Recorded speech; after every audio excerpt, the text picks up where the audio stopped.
Hello, and welcome to all of you from all around the world to the fourth and final panel of the International Schiller Institute's conference, There Can Be No Peace Without the Bankruptcy Reorganization of the Dying Transatlantic Financial System. You've just heard the Kyrie from Mozart's Requiem, as performed by the Schiller Institute in January of 2014. 8 years ago, the Schiller Institute Chorus, augmented by additional singers and an orchestra largely comprised of volunteers from the New England Conservatory of Music, presented Mozart's Requiem in its entirety to an audience of 1,200 people at Boston's Cathedral of the Holy Cross.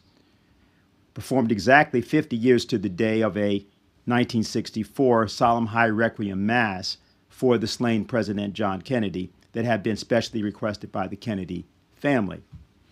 There's a reason that we chose this selection for our beginning. Now, our two-day conference has devoted itself to a comprehensive discussion of the pathway toward providing a solution to today's conjunctural crisis, economic, military, political, and emphatically cultural. Now, many wish to avoid the last topic, that of culture. We call it, of course, classical culture. They seek to trivialize the topic or sloganize it or make it politically correct. At the Schiller Institute, we prefer to confront it, as did Wolfgang Amadeus Mozart. We believe that the solution to the present crisis lies in the hearts as well as in the actions of the citizens of the world. And we chose the Kyrie because it's two words, Greek words, Lord have mercy, Kyrie eleison, place us in the proper mindset to actually address these matters. Now, the topic of today's panel is classical culture and the dialogue of civilization. And to assist me in introducing it today, I sought to bring two persons up who were involved in a section of a presentation given at a Schiller Institute conference back in 1998. First, we're going to hear from the great metropolitan tenor George Shirley, who will discuss the identity of classical music composition and the African-American spiritual, and he will demonstrate. One of the hallmarks of the music of Schubert, Schumann, is the great honesty and simplicity with which it speaks. Yes, the music in its way is complex, but the result in the mouth of an artist is something so disarmingly simple that there are no barriers in the way to understanding. And the spiritual is much the same. Simple, direct, without artifice, speaking from the depths of the soul. One of the singers who was a model for me when I was growing up was the tenor Roland Hayes. Indeed, when I was a child singing in Detroit, I could receive no greater compliment than someone coming up to my parents and saying, "Oh, he's going to be another Roland Hayes." Well, there could never be another Roland Hayes. All that I or anyone else could hope to do would be to imitate the principles for which he stood as a man who sang with honesty from the depths of his soul. His arrangements of spirituals are on a par with the greatest writings of Franz Schubert. Simple but not simplistic, powerful beyond explanation. And I would like to end my portion of this segment, before any questions that you might have to ask me, with a spiritual that was Hayes' signature. When I started my career as an opera singer and as a recitalist, I purposely eschewed the performance of spirituals for a number of years. Why? Because I knew everybody expected me to sing them. And I've taken great pride, I trust it's not false pride, but pride in not doing what people expect me to do, especially when it enters the realm of race. People expected me to be a blues singer, a jazz singer.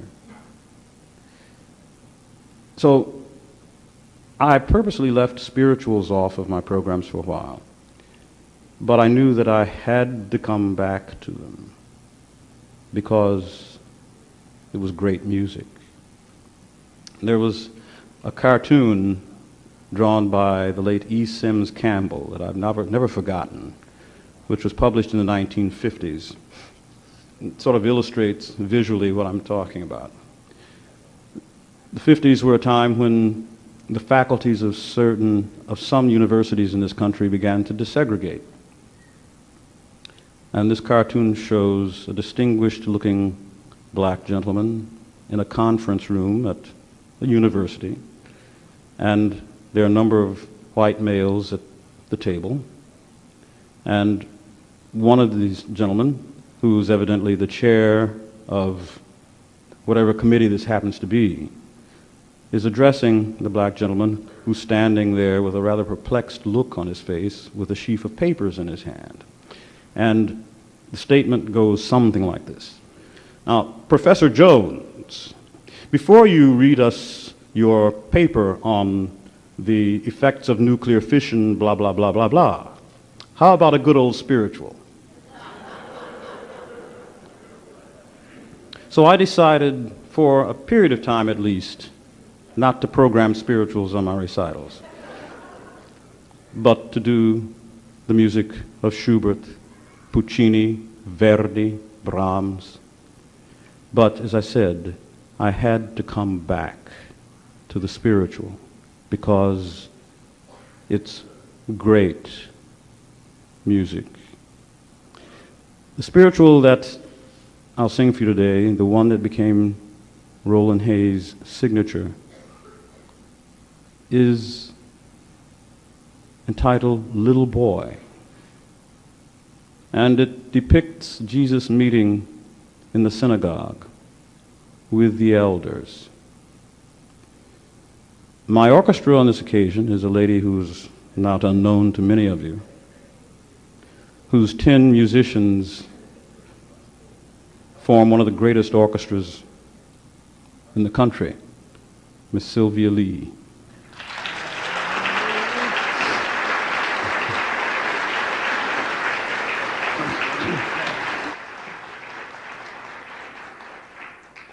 Last night at the banquet, we were honored with impromptu performances by Matilda Dobbs, Shirley Verrett, and William Warfield. And Bill, before he got up to sing, said, "I'm going to do something that I tell my students never to do. I'm going to do the same thing. I'm going to sing for you without warming up." So.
as though they had been struck by thunder, and they decided while they wondered that all mankind must come under.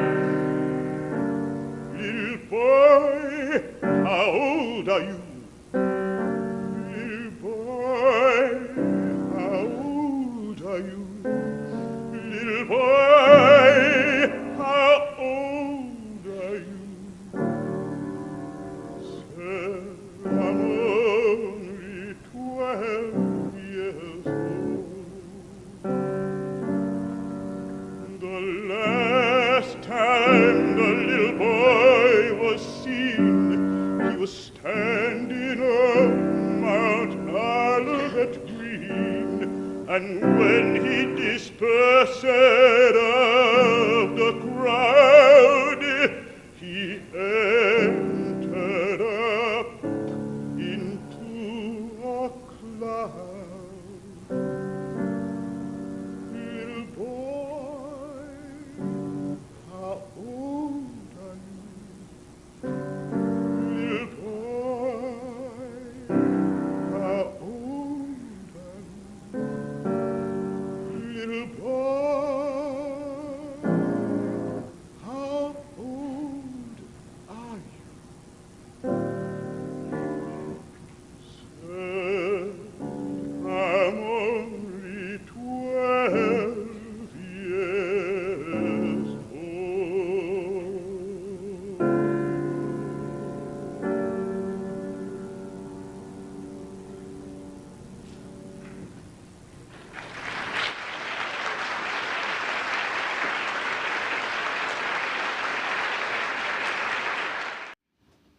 The classical principle is everywhere universal. As Mozart, who was a great supporter of the American Revolution, knew, and there's nowhere for an artist to hide from politics. The recent attacks on artists in various parts of the world, either for their political views or for their lack of certain political views, are for an entirely other reason than would be admitted. The actual reason is that classical culture is a culture of discovery, and its participants and its masters are discoverers. They discover the truth. And that idea of truth is always poetic. For example, Lincoln's Gettysburg Address and second inaugural address are both examples of politics as art. This is the kind of politics as art that was practiced by Lyndon LaRouche. Moments after what you've just seen, LaRouche engaged in an extended dialogue with the audience. But a very particular thing happened at a certain point where someone was asking him a question, and he went into a short discussion about the true nature of the American Revolution, and specifically the role of Abraham Lincoln and the true allies of the United States. We present it here as a kind of continuity between what you've been hearing from our first panel and second and third panels to what we're about to discuss with you now. First of all, you got two parts to the question. First of all is, what was the nature of what the Lincoln-Kerry program in its 1861-1876 phase? The significance of 1876 is this was the great centennial celebration of the American Revolution Declaration of Independence, which is an international festival in which the accomplishments of the United States in economy and technology were featured at the Philadelphia Fair. This coincided with the first efforts by the enemies of the United States from within to destroy the United States system, beginning 1873 with the bankrupting of J. Cook, in order to bring the United States back under the control of the London bankers and their New York City and New England stooges. So therefore, 1876 is a turning point which represents the cumulative high point of a period of development of about 15 years of economy, despite efforts already in place to disrupt it. Sometimes the product is finished after the plant is about to be shut down, this sort of thing. So this model of the American system, the 1876 model, was adopted by Germany, that is by the national economy faction in Germany. It was adopted by Bismarck shortly after that, who changed his policy, who introduced a social welfare policy into Germany as part of this and broke with the British. It was introduced into Russia through the scientist Mendeleev, who is the great railroad builder and the great developer of many industries in Russia, together with his friends, including his friend, a younger man, Graf Sergei Witte, finance minister and for a time a prime minister of Russia, who was eliminated by the British with the 1905 revolution and things like that. And Russia was rearmed afterward, but was only rearmed with British and French support, especially French support, after 1907, 1908, in order to build up Russia for war against Germany. Because Russia had become, after the 1905 revolution, a complete tool of the Anglo-French forces in a conspiracy to destroy Germany.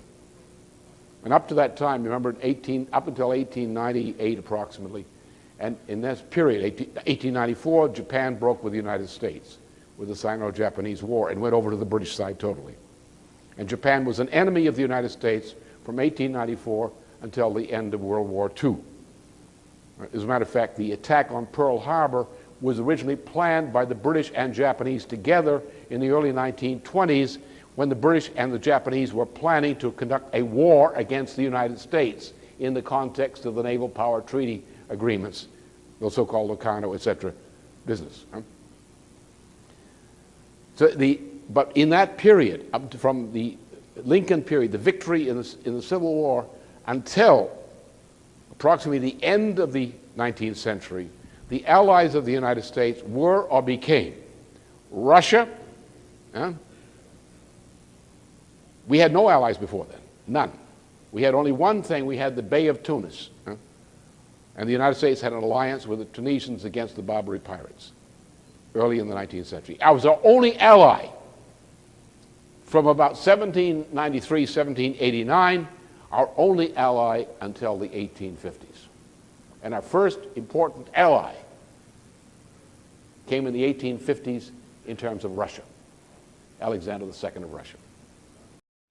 Shocking, isn't it?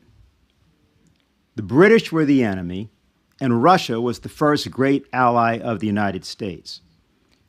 So why do you think the opposite? We need to be more curious, don't you think? At least as Americans. And I think it probably goes for people all over the world.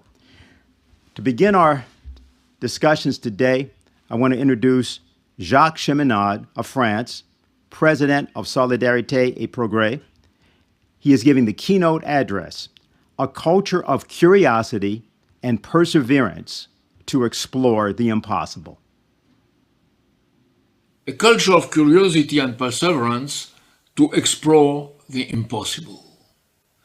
It is not well known in the United States and less abroad, even less abroad, that the names of the NASA rovers to explore Mars are given by young Americans after a national competition. The name of Curiosity, launched in 2011, was given by Clara Ma, 12 years old. She commented, "Curiosity is a passion that animates our daily life. Our need to ask questions and to amaze us leads us to become explorers." The name of Perseverance, launched in 2020, was given by Alex Mather, 13 years old, who stressed, "We will meet many setbacks on the way to Mars. However, we can persevere." I chose to pick up these two beautiful examples of American optimism for two reasons. First, because there is an underneath treasury of positive and rational optimism in the United States, despite the criminal behavior of most of their officials, of their elites, and the deconstruction of the creative capacities of most of its population.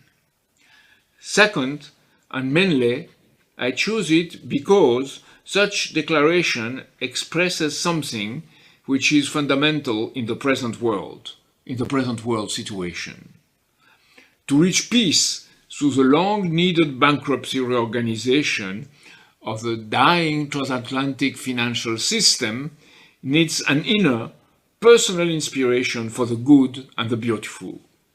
Without it, it would be impossible to go beyond what opposes the conflicting organizations and states to reach a human, relatively higher stage of thinking and acting.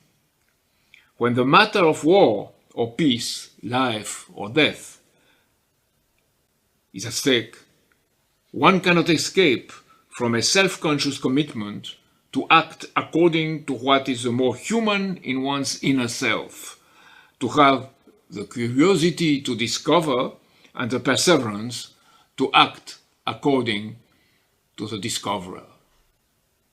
Clara and Alex teach us a key lesson without knowing it.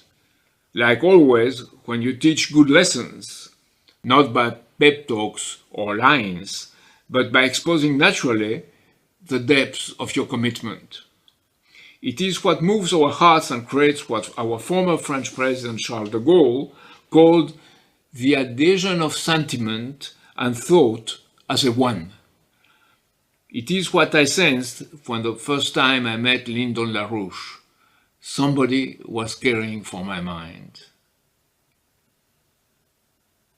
It is such a quality that we shall muster within ourselves, even if imperfectly, the curiosity to explore the unknown in the outside world, and necessarily inside ourselves, and to maintain that curiosity for the good, perseverance.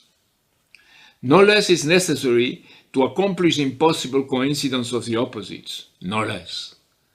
Because it is what is really human in all of us, by its very nature, beyond the present, disastrous state of the physical universe, which has the capacity to accomplish what appears impossible, to be in it and step out of it, and organize the others to also do it by inspiring their inner capacities. A cousin of mine, who escaped from a prisoner's camp during World War II, gave me a beautiful example of that. He was only a poor farmer, but he cared for the outside world, his farm, his family, and his nation, and decided to escape. Only 2 other prisoners decided to follow him. He commented, "The difficult thing was not to walk out and reach my farm. It was a moment when I made the decision, had to convince the others that I was right, and was so disappointed that only 2 dared to follow me. It's then that I was about to renounce. But I did it." The great German and universal poet Friedrich Schiller challenges us to be free at the moment of decision, but not free to follow the trend or our sensuous impulses or adapt to the situation. But free when we sense the sublime, when the independent mind rips from the net out of sensuality to reach another sense of the common good. It is only then that we can really face evil. Schiller says, "Let evil destiny show itself to us face to face." Not in the ignorance of the danger surrounding us, for this ignorance must ultimately cease. Only in the acquaintance with those dangers is there salvation for us. Think from that standpoint about our common intervention to confront the dangers that we face here and now, today, with our self-assumed power, freedom, and reason. Schiller continues, "Freedom, with all of its moral contradiction and physical evils, is for noble souls an infinitely more interesting spectacle than prosperity. An order without freedom, where the sheep patiently follow the shepherd and the self-commanding will is degraded to the subservient part of a clockwork. The latter makes man merely into a spirit product and a more fortunate citizen of nature. Freedom makes him instead into the citizen and co-ruler of a higher system, where it is infinitely more honorable to occupy the lowermost place than to command the ranks in the physical order. Considered from this point of view, and only from this one, world history is to me, says Schiller, a sublime object. The world as historical object is at bottom nothing other than the conflict of natural forces amongst one another and with human freedom, the freedom of man, and history reports to us the result of this contest. It is with such a state of mind that we can explore the impossible and change the course of history from its possible fatal fate determined by those who today command the physical order, the Bidens and those behind the Bidens, our European apparent leaders and those behind them, not a deep state without face, but the pervert universe of money and weapons, the world of the City of London, Wall Street, and the algorithms of Google, Apple, Facebook, Amazon, and Microsoft, which allow the financial forces to operate and manipulate the minds. Our challenge is therefore now to get out of their net and bring true freedom to our fellow citizens outside of their sensuous illusions. This makes me think now of a small French city called Montargis in the Loiret department. There was, just after World War I, a few dozen of Chinese worker students, no more than a few dozens. From the standpoint of the early 1920s, was it possible to figure out then that the committed freedom for the best of China was going to change the world destiny? No, impossible. As impossible to think in those years that a human-made rover would move on Mars. Maybe as impossible today as to uplift the American and transatlantic populations to an age of reason. Nonetheless, the first two things happen, and the deeds of Diane Zaher and her followers are a reason to think that the third one is in the coming to happen. We can't proceed from a divided mind between the sensuous feelings and the so-called conceptual thinking to avoid the division of our world into two sections, friends and enemies.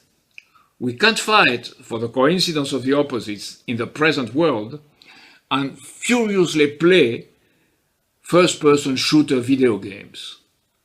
Remember that it was the jurist of the Nazi regime, Carl Schmitt, who later refused any attempt of denazification, who not only was a theorist of the state of exception, but divided personal and international relations between inevitably friends and enemies. Such an acceptance of a definite, fatal division and making of it a political theory leads fatally first to try to intimidate and submit the other, and ultimately to eliminate him. Inside one's own mind, in our social relations, this leads to exclude change for the best of the other, and inevitably become a killer, a cost-cutter, or at best a silly misanthrope. Let's think of Martin Luther King's political preaching, why we should love our enemies, to have a sense of the opposed way of thinking, the culture of curiosity and perseverance, the curiosity and perseverance needed to change the other and the world, here and now. In moments of doubt comes a time of a devastating humor to ridicule the prevailing principalities and powers, the time of the Rabelais, the Heine, the Cervantes, the Nasreddin Hoxha, and I must venture the hilarious stories of Sun Wukong and the paradoxes of Chuang-Tzu. Those confront the evil with humor and focus their attack against the egoistic and criminal figures who pretend to control the power. And they tell funny stories showing that it is the power that controls them, transforming them into ridiculous puppets. The narrow-minded scholar says that Chinese tradition is unable to speak about the Tao because he's a prisoner of what he learned. What our dear Nicholas of Cusa called the learned ignorance, the worst ignorance of them all. This committed humor to laugh at the respect given to those who don't deserve it, those who don't deserve it at all, is a very powerful weapon, so powerful that at certain moments of human history, some anti-human regimes considered smiling or laughing as a crime, an unbearable challenge for them. Those humorous thinkers, those masters of irony, open our minds to get more and more deeply acquainted with the Confucius and Mencius, Schiller and Dante, the Vedas and the Evangeles, making of them our close and wise friends in moments of pain or suffering, like a sublime music of Bach or Beethoven. Let's now look what Nicholas of Cusa had to say in his last writing, The Summit of Contemplation. He says, it is a self-reflexive dialogue on what he calls in Latin posse ipsum, the power himself as an approximate metaphor for God, the power to accomplish the best. He says, through the power himself is signified the trine and one God, whose name is the all-powerful, or the power of omnipotence, with which all things are possible and nothing impossible, him who is the strength of the strong and the virtue of the virtues, of all virtues. I don't bring this from some secret library. Nicholas himself was directly involved in the diplomatic and political life of his times. I bring this as a point of reference of our Christian culture in congruence with other cultures, who convey the decisive idea that what appears impossible at a certain level of thinking and doing, becomes possible at a higher level, which then defines another impossible. But a last share warning is that such necessary impossible commitment to change our mind and to change the state of present international affairs, relations, cannot be accomplished from outside. It is only possible from inside, meeting the social challenge of our times, and then raising above the box, thanks to our very dedication to accomplish something, helped by our friends, sometimes our friends from a remote past, who changes the future for the best. It means, with other words, that a human mind can conceive the incommensurate beyond the established rules of the game, to discover new physical principles and act to give a chance to the adventure of our human species to continue, provided we remain curious and persistent. Let's then try to be sublime, and if more than often we fail to reach that level, let's try and try again the best we can through good things, good deeds. It is a matter of war, peace, of life or death. And we have no more time than a second left to laugh at what is so poorly, so dangerously inhuman, when the doomsday clock, the clock of the fools, keeps ticking and ticking. Thank you, Jacques. And if you've just joined us, we want to welcome you to the fourth and final panel of the International Schiller Institute's conference, There Can Be No Peace Without the Bankruptcy Reorganization of the Dying Transatlantic Financial System. And you've just heard Jacques Cheminade of France, president of Solidarity and Progress, who gave the keynote, A Culture of Curiosity and Perseverance to Explore the Impossible.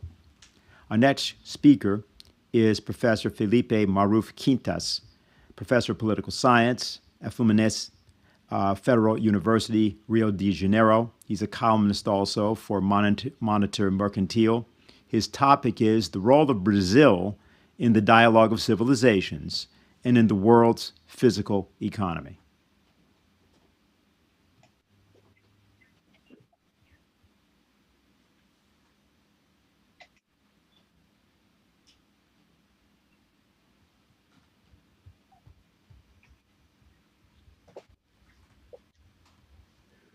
Brazil is the 5th largest country in the world in area, 6th in population.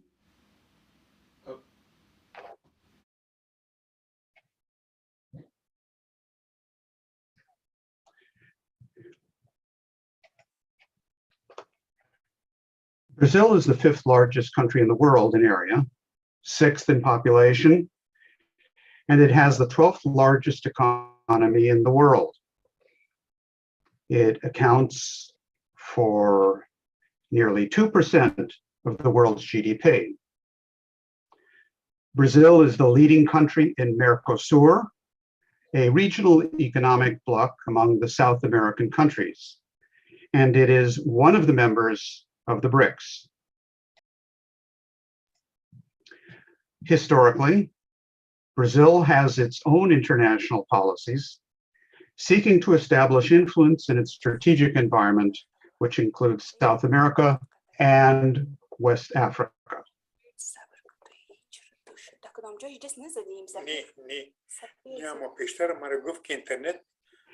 In terms of its civilization, Brazil is a synthesis of all mankind, since the Brazilian people come from a mixture of populations from every continent.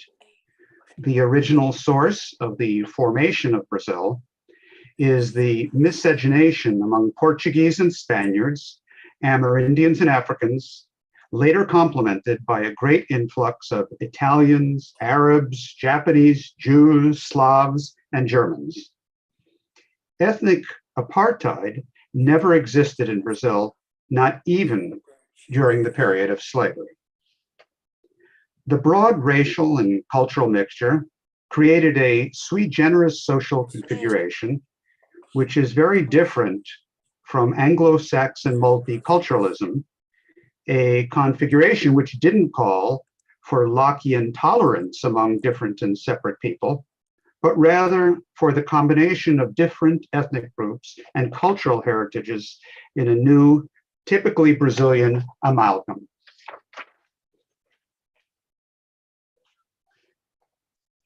In that way, Brazil incorporates various humanities in a civilization of its own, which, given its nature, does not seek to get into conflicts with others, but rather establishes bridges for reciprocal dialogue and learning, as has always been Brazil's practice. The predisposition for dialogue and moderation arises from the typically Brazilian recognition of all people as equal human beings, and it has led historically, on the domestic front, to a greater institutional and social stability than that of other South American countries. This has facilitated the process of industrialization of Brazil in the 20th century and its leadership in the continent. And on the foreign front, it has allowed for a conciliatory and defensive posture with the goal of ensuring the non-intervention of foreign powers in its territory and in the territory of neighboring nations.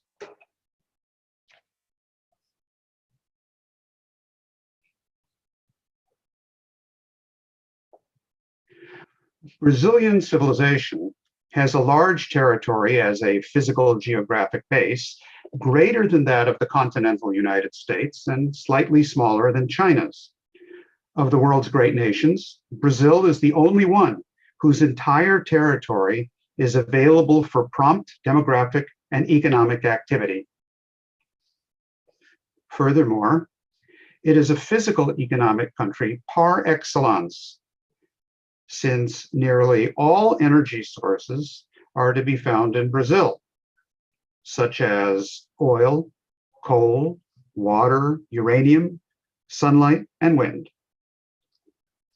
Brazil, a country which combines abundant sunlight and varied and extensive water resources, has vigorous biodiversity and a subsoil rich in various kinds of minerals.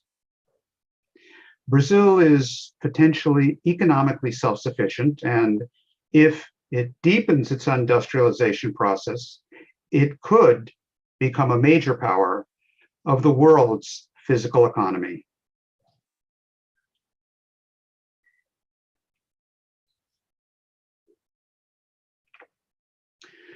Brazil already has an admirable economic and industrial infrastructure, most of which was built by nationalist and pro-development governments during the 20th century.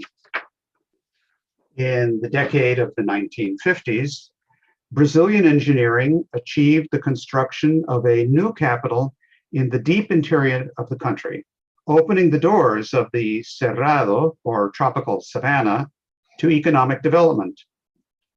This intensified with the creation in the 1970s of Embrapa, the Brazilian Agricultural Research Corporation, which transformed the acidic soil of the Cerrado into cultivatable land, transforming Brazil into an agricultural power. The state petroleum company Petrobras is one of the largest in the world, and until recently was an integrated petroleum company which included all upstream and downstream segments. Thanks to Petrobras, Brazil is a world leader in deep water oil production. Brazil is the leader in the technology of deep water oil production, and Brazil has discovered the pre-salt deposits, which are potentially the largest oil deposits in the world. So too, the recently and unfortunately privatized state electricity corporation, Eletrobras, was responsible for the construction of some of the largest hydroelectric plants in the world.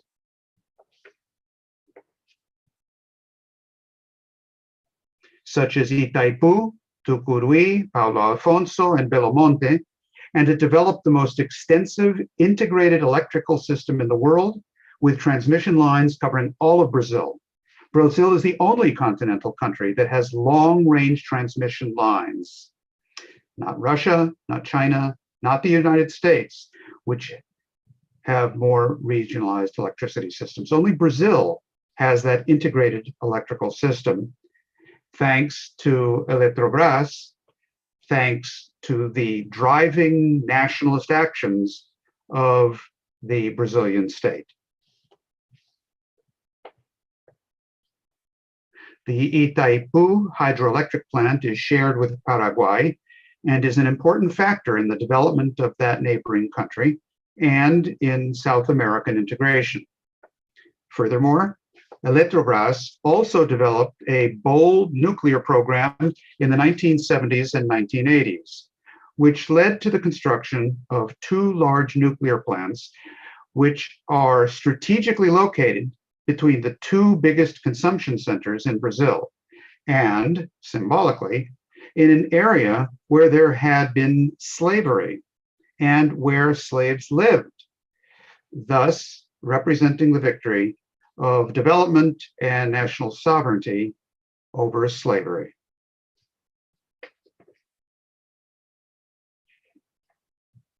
The Angra dos Reis nuclear plants, Angra 1 and Angra 2, have a strategic, economic, and also symbolic position.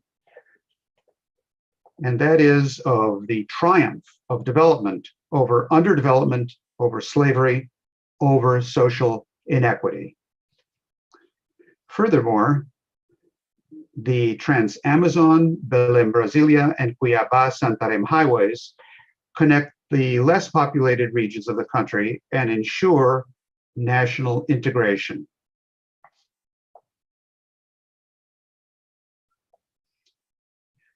Currently, with China's help, A bioceanic railway from Peru to Brazil is being planned, which will integrate the South American continent and strengthen its commercial relations across the Atlantic and Pacific Oceans, which will be excellent for Brazil to broaden its trade opportunities in the Pacific and especially with China, currently the great physical economic power.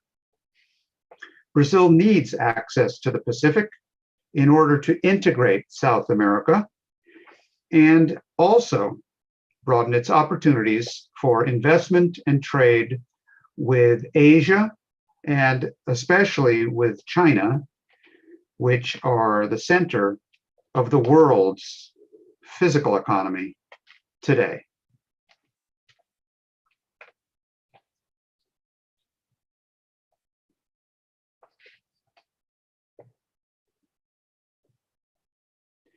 The development of the Brazilian physical economy will be fundamental for strengthening the BRICS as a new global geopolitical axis for South American integration and for the connection between South America and Africa, a continent with which Brazil has strong historical and cultural ties. In that way, Brazil will be a strategic agent in the expansion of the new Silk Road in the South Atlantic region to make that half ocean more dynamic and free it from the power of the Anglo-Saxon imperial elites. Brazil can turn the South Atlantic into a new international economic center, overcoming its status as periphery that British and Anglo-Saxon imperialism have imposed on the South Atlantic over the centuries. The development of Brazil, a country with an integrationist and conciliatory approach among peoples and cultures, would make it a protagonist in the creation of a new, more inclusive, polycentric globalization, one which is freed from the speculative and free trade commands of the neo-colonialist elites of the North Atlantic. The world depends on Brazil to the degree that Brazil arose by opening itself to the world and made possible, in the tropics, a more generous redefinition of mankind's domain.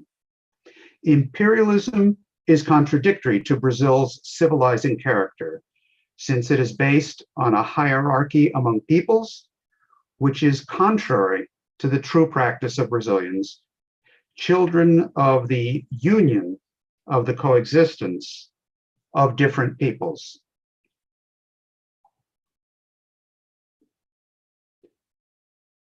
Therefore, the development of Brazil's physical economy by strengthening Brazil's national power will not be a threat to the world. On the contrary, it is the condition for Brazil to be able to express itself internationally as a great arbiter and conciliator on behalf of world peace and development of other countries, and also as a pole irradiating progress and the common good of the entire world. Thank you, Professor Quintas. And if you've just joined us, we want to welcome you to the fourth and final panel of the International Schiller Institute Conference. There can be no peace without the bankruptcy reorganization of the dying transatlantic financial system. You've just heard Felipe Maruf Quintas, professor of political science at Fluminense Federal University, Rio de Janeiro. Our next speaker is Dr. Zaher Wahab of Afghanistan. He is Professor Emeritus of Education and former advisor to the Afghan Ministry of Higher Education, and taught at American University of Afghanistan from 2013 to 2020. His topic is Dialogue, Not Clash of Civilizations. Greetings from Portland, Oregon. First, I'd like to thank the Schiller Institute for convening me at this conference and also for giving me an opportunity to share a few thoughts and ideas with you. And also, I'd like to thank the Schiller Institute for its commitment to creating a better world and for keeping Afghanistan in the news. We are indeed facing an existential crisis. I'm deeply pained by the misconduct of my adopted country, the United States, which has been causing trouble all over the planet for years and years. And I'm also pained by my country of origin, Afghanistan. And needless to point out that my adopted country pretty much ruined my country of origin. If you look around, you will see that our world is riddled with hunger, poverty, inequality, oppression, degradation, pain, suffering, insecurity, and overall underdevelopment. I think that Afghanistan and the United States are textbook examples of these phenomena. Epidemics, energy crisis, mass migration, conventional wars, conflict, violence, and we seem to be on the brink of a nuclear war. It's a world of domination, exploitation, unilateral decision-making, and misuse and abuse of power by the powerful. The existing paradigm has created its own narrative, such as civilization, free market, human rights, etc. And it has created its own narrative, like freedom, democracy, the good life. The existing paradigm also has its own supportive structures, like law and order, the International Monetary Fund, the World Bank, WTO, even the UN itself, and converting most currencies into dollar. But if we look closely, you will see that the paradigm is clearly disintegrating. It's discredited, it's demystified, it's exposed, and it's collapsing. It's for these reasons that I think the collapsing, decaying paradigm could do a lot of damage. It could cause a calamity throughout the planet.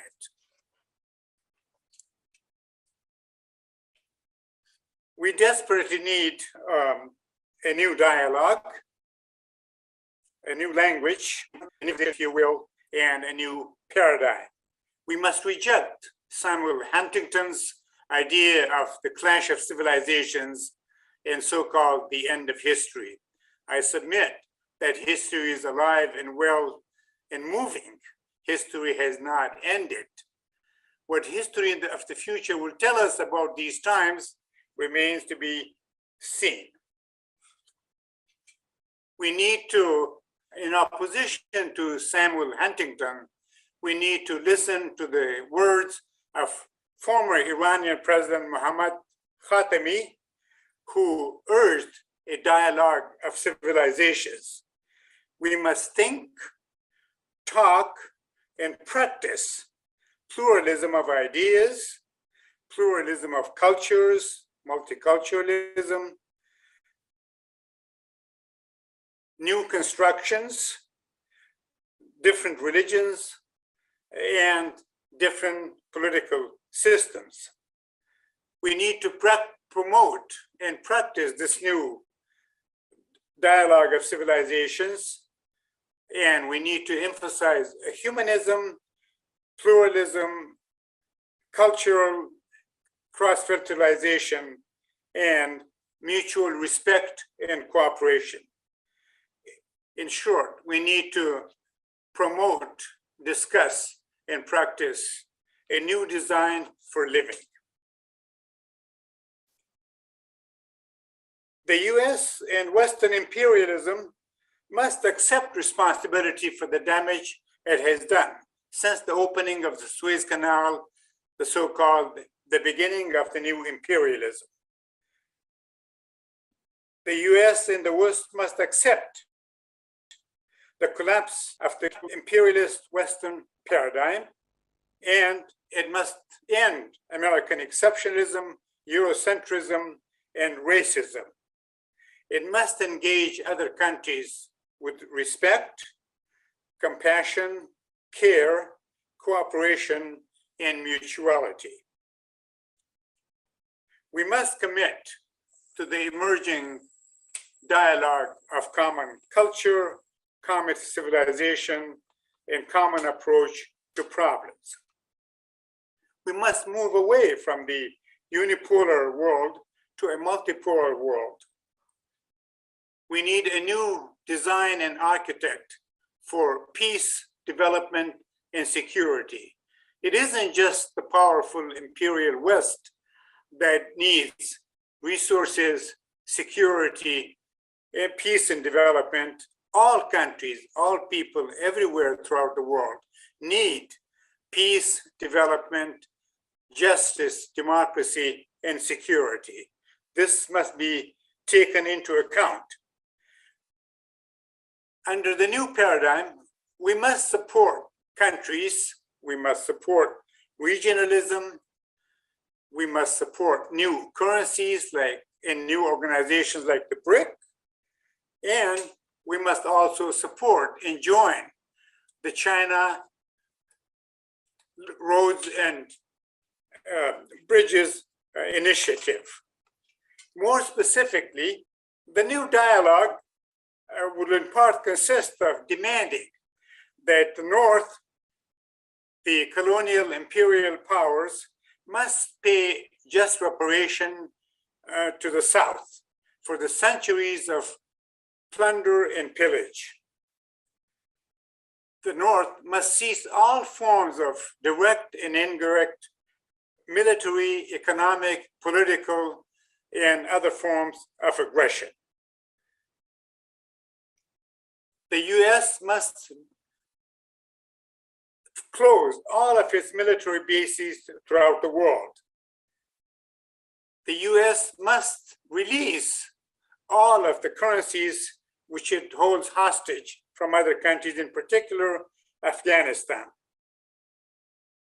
And the US and the West must return all those national thieves from around the world who escaped with tons and tons of money from their own countries and are living in luxuries in the West. The US must terminate monopolies and COVID vaccines. The US and the North must pay a fair price for all of the raw materials, the goods, services, and labor of the developing nations. And the US must stop behaving like an empire. The era of empire and the current decaying paradigm seem to be over. The US and the developed North must live like other nations in the community of nations and stop behaving like empires. In short, the old paradigm has been discredited and the new paradigm is emerging. It should be flourished. And we need a new form of dialogue from the grassroots that can talk about all of these issues. Thank you very much. Thank you, Dr. Wahab. If you've just joined us, we want to welcome you to the fourth and final panel of the Schiller Institute conference, two-day conference. There can be no peace without the bankruptcy reorganization of the dying transatlantic financial system. You've just heard Dr. Zaher Wahab, formerly an advisor to the Afghan Ministry of Higher Education and a teacher at American University of Afghanistan from 2013 to 2020. Our next speaker is Dr. George Koo of the United States. Dr. Koo is a retired business consultant specializing in U.S. China trade. He He is the chairman of the Burlingame Foundation, named after Anson Burlingame, Abraham Lincoln's ambassador to China. His topic is U.S. China cultural relations are critical to prevent war. Thank you for the invitation to participate in this international conference. I am honored and delighted to address the subject of the rivalry between the United States and China. This is a particularly befuddling rivalry full of contradictions. The U.S. has been the world's hegemon and openly proclaimed its desire to continue to maintain this position in being the world's only superpower. China has always recognized the U.S. as the only superpower and has expressed no desire to compete or dislodge the American perch on top of the hill. Yet, every other utterance by the Biden team accuses China of wanting to take over as the world hegemon. Now, I say every other utterance because a spokesperson, whether it's from state, from defense, or advisors to the President Biden, or even Biden himself, always starts by saying the U.S. only wishes to compete and cooperate with China. Then, on the other side of the mouth, declaring China as America's hostile adversary and enemy. Accusations of China cover a wide range of, quote, unacceptable behavior, such as China having the temerity to complain about U.S. naval missiles patrolling in the South China Sea, such as drafting a national development plan that threatens to surpass the U.S. in certain technology sectors, such as using semiconductor technology to make gadgets that the American consumers want to buy, such as developing factory automation to produce low-cost appliances for the American household.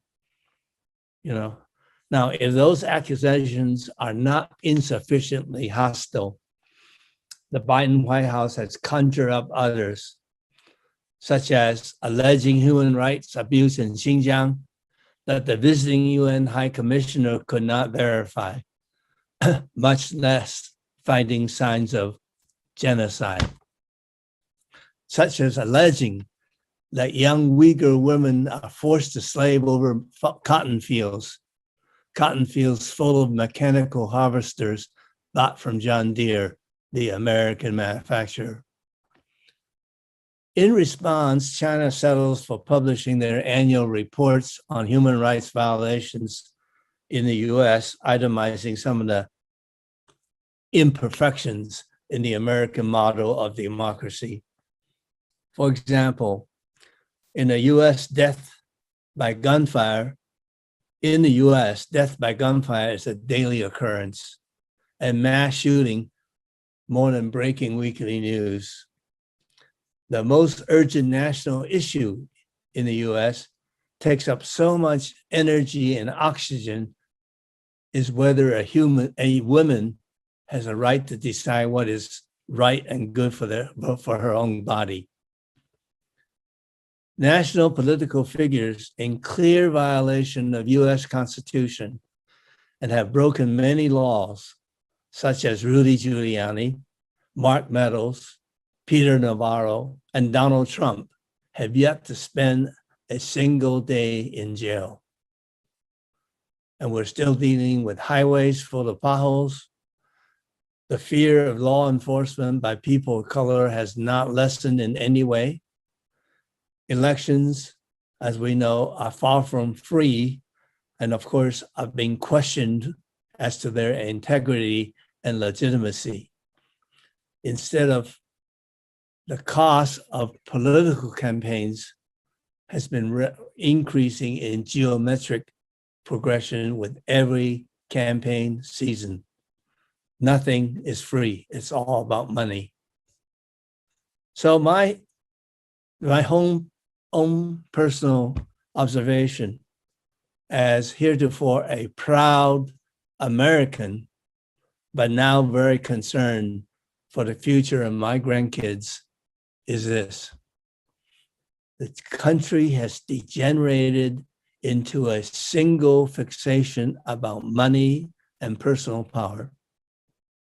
No one in a position of national leadership cares a whit as to what is good for the country and what hard decisions we have to make. Now, China is very different from the US, historically, culturally, and philosophically. China doesn't go around the world telling other nations that I win if you lose, and you lose if you don't join my alliance. China doesn't ask anybody to choose sides. They simply approach each country for opportunities to collaborate and find win-win projects. That's the whole logic behind their Belt and Road Initiative. China tries to make friends. China does not ask countries to ally with them or ask their friends to act against their own national interest. China, for example, would not ask Germany or Italy to stop buying oil and natural gas from Russia, nor to stop trading with their major trading partners. In other words, China's approach to international relations make it easy for any country to establish friendly relations, in contrast to America's approach. America's approach is my way or the highway. Getting along with the US is somewhat like sleeping with a tiger, never knowing when the friend will turn on you and decide that your loyalty to the US is expendable. Secretary Blinken goes around the world to recruit allies, acting like business as usual, and nothing has changed.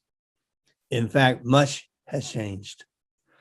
What was once a unipolar world that revolves around America is devolving into a multipolar one. The Summit of America held in Los Angeles earlier this month, hosted by President Biden, is just the latest indication. Many Latin American countries, including Mexico, found reasons not to attend. Nothing like throwing a party that used to be a must-seen event that now countries decide to skip. I would like to conclude my remarks by bringing up the crucial question of the hour, namely, where does Taiwan stand between the two great powers? Many in the mainstream media and Biden administration are suggesting that Taiwan is to mainland China as Ukraine is to Russia. That is to say, Taiwan could be convinced to trigger the next front of military conflict by provoking China. The same pundits and officials proclaim success in convincing the Ukrainians to fight the Russian forces down to the very last Ukrainian. While the ultimate outcome of this proxy war for US remains to be seen, some of the consequential blowback from the conflict are already evident and damaging to American prestige and reputation. The EU is bearing the brunt of the outpour of refugees from Ukraine, and by paying significantly higher prices for their energy and faring shortages in staples, they are questioning the wisdom of following the US imposed sanctions and dictums that created rampant inflation for their own people. And incidentally, the American inflation is caused by the same factors. But so far, the US government has succeeded in glossing over the cause and effect to the American people. To provoke war with China, the Taipei government would have to declare independence. Washington has been encouraging the ruling DPP, the Democratic Progressive Party, to inch towards the red line, selling the party leaders on the idea that U.S. is ready to go to war with Taiwan. However, a great majority of people in Taiwan do not find American assurances credible, do not believe that Taiwan can win a proxy war against China, and cannot in their hearts justify the death and destruction just to keep Washington happy. The people in Taiwan also find it inconceivable that China would actually attack their own people on Taiwan unless provoked to the extreme. The current leadership in Washington seems dead set in confrontation with China. Their zero-sum approach does not leave room for compromise or collaboration. I worry a lot, but have no way of predicting when and if the US will back off.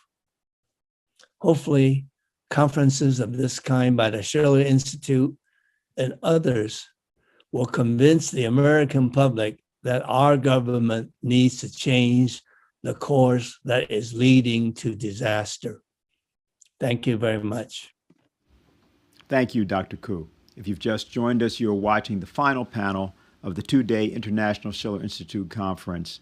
There can be no peace without the bankruptcy reorganization of the dying transatlantic financial system. And you've just heard Dr. George Koo of the United States, a specialist in China-U.S. trade and chairman of the Burlingame Foundation. Our final speaker is Mike Robinson of the UK. He's the editor of the UK column, and his topic is the Dehumanizing Metasphere. Okay, I'd like to begin by saying thank you to the Schiller Institute for hosting this conference. I think what you're going to find me presenting in a second is going to be quite dark, and hopefully this conference to a large degree is an antidote to that. I've been asked to say a few words about the direction that the tech billionaires are wanting to take humanity in and the effect that that's having on the minds of people. So, as I say, that vision that they have seems to be quite a dark one. First of all, they don't see any particular reason to have humans in it at all. In fact, so this is an article from Wired magazine, a tech magazine, Why the Future Doesn't Need Us, because robotics, genetic engineering, and nanotech are threatening to make the humans an endangered species. Well, that may well be the case, as we'll see in a second, because what is behind this type of headline is quite a pessimistic view of the future. Just before we get onto that view, I'll just make the point here that increasingly we're seeing headlines like this. Google engineer says Lambda AI system may have its own feelings.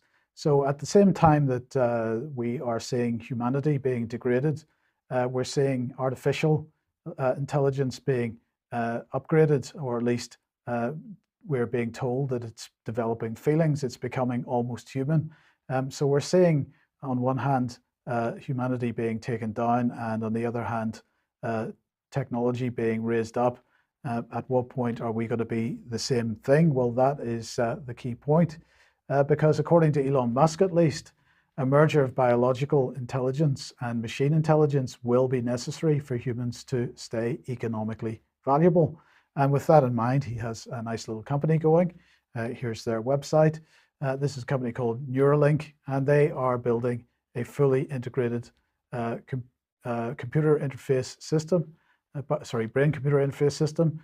And sometimes you'll see this called a brain-computer interface. Either way, BMIs are technology that enable computer or other digital device to communicate directly with the brain and vice versa. So, well, why would they be doing that? Because they want to elevate the human condition. So this is a website called Humanity Plus.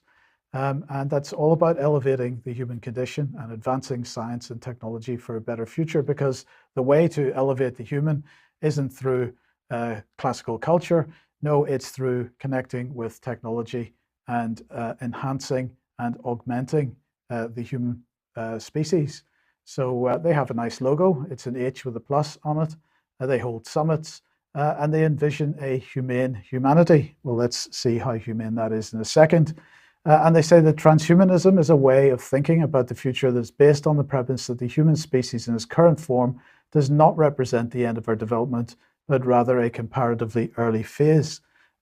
So they talk about post-humans, which could be completely synthetic artificial intelligences, or they could be enhanced uploads. Talk about that in a second. Or they could be the result of making many smaller but cumulatively profound augmentations to the biological human. Now, there are people urging caution on this, in fact, beyond caution. This is Francis Fukuyama from Stanford University, calling transhumanism one of the most dangerous ideas in the world. We'll see how dangerous it is in 1 second. So first of all, virtual reality, because this is a step along the way. Most people have seen the goggles that people wear as they're exploring virtual worlds, but at this point in time, virtual worlds are still quite artificial looking. They're not that real, although they are apparently real enough to have a real physiological effect, almost like drugs. So people that have been campaigning on the computer game issue, it gets much worse with this. So here's the quote from this article from The Atlantic. When the headset comes off, it's back to a dreary reality. What stays is a strange feeling of sadness and disappointment when participating in the real world, usually on the same day. The sky seems less colorful and it just feels like I'm missing the magic. I feel deeply disturbed and often end up just sitting there staring at a wall. So this is what's being done to the minds of people that are using this technology. And we've got to remember that VR's very purpose, according to this article, is to make it difficult to distinguish simulation from reality. So we know that VR exists in the form that we've all seen in the media and so on, but where are the real technologists wanting to take it? Well, let's have a look at this from 2008. This is the Sentient World Simulation. Now, this is a concept paper from 2008. It was for comments only, but let's just have a look at what they were saying. Modeling and simulation quickly becomes out of sync with new events, the emergence of new forces and newly proposed theories. So the goal then of the Sentient World Simulation is to build a synthetic mirror of the real world with automated continuous calibration with respect to current real world information, such as major events, opinion polls, demographics, statistics, economic reports, and shifts in trends. So they were talking about building a parallel universe in silicon and to have bulk data collection in order to make predictions perhaps about the future. Now, that was only for consultation, that particular paper, but IBM is progressing very nicely with it. Thank you very much. And it's called the Digital Twin Program. So a digital twin is a virtual representation of an object or system that spans its life cycle, is updated from real-time data, and uses simulation, machine learning, and reasoning to help decision making. And they say, although simulations and digital twins both utilize digital models to replicate a system's various processes, a digital twin is actually a virtual environment, which makes it considerably richer for study.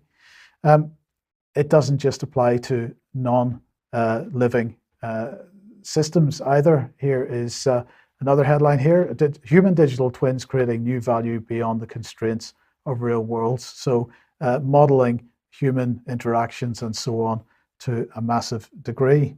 Another aspect that we've already mentioned of this is the idea of augmentation. Now let's just put this on screen. This is a British AI tech company.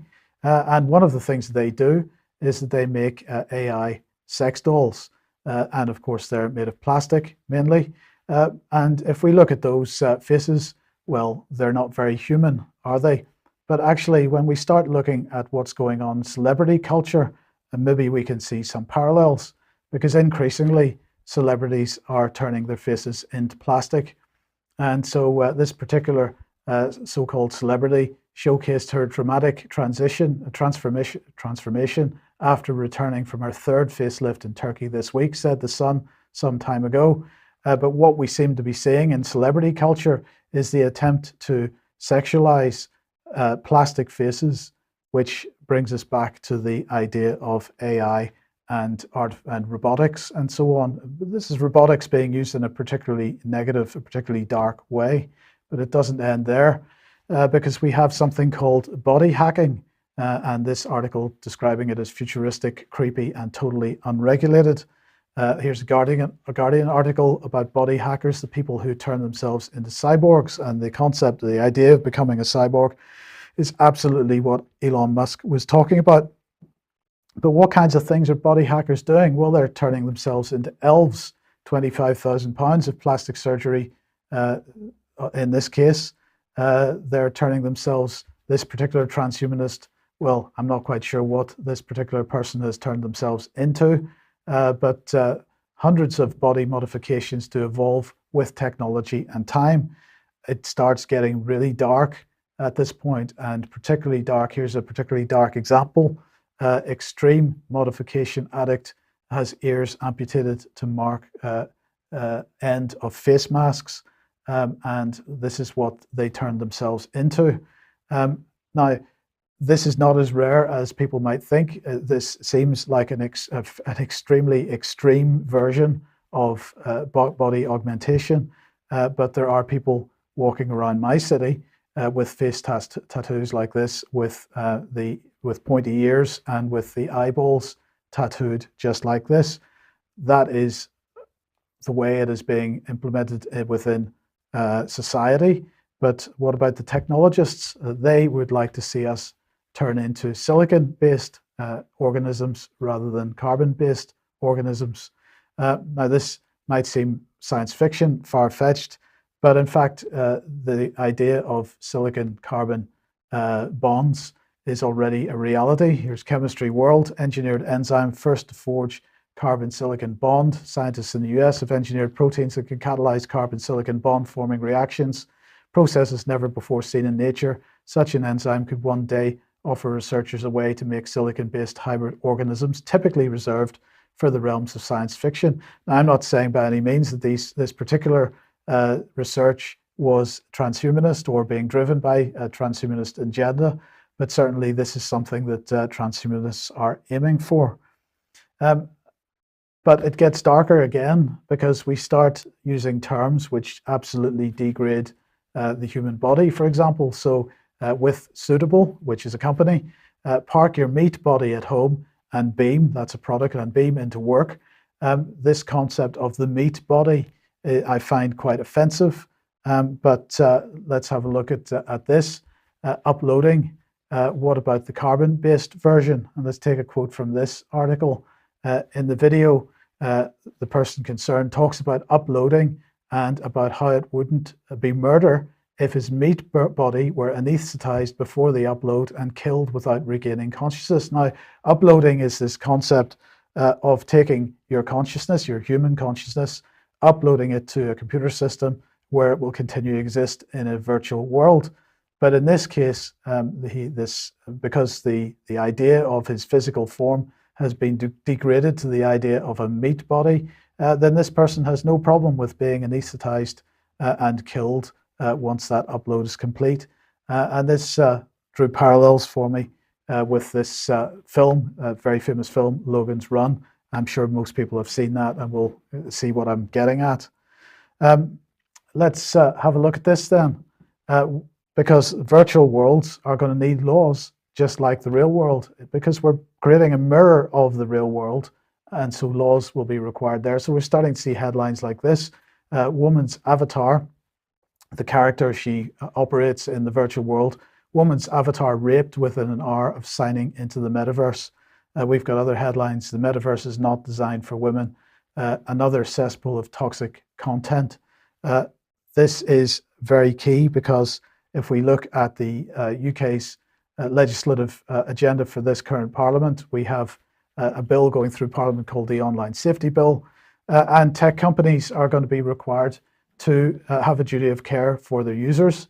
so that what is unacceptable offline will also be unacceptable online. That's really what I've got for you at the moment. It's just a slight introduction to this topic. And really what I'm saying is that the tech billionaires, the likes of Elon Musk and Peter Thiel, and so on, Facebook, they rebranded themselves Meta as they develop the metaverse, are really attacking human culture and the human mind.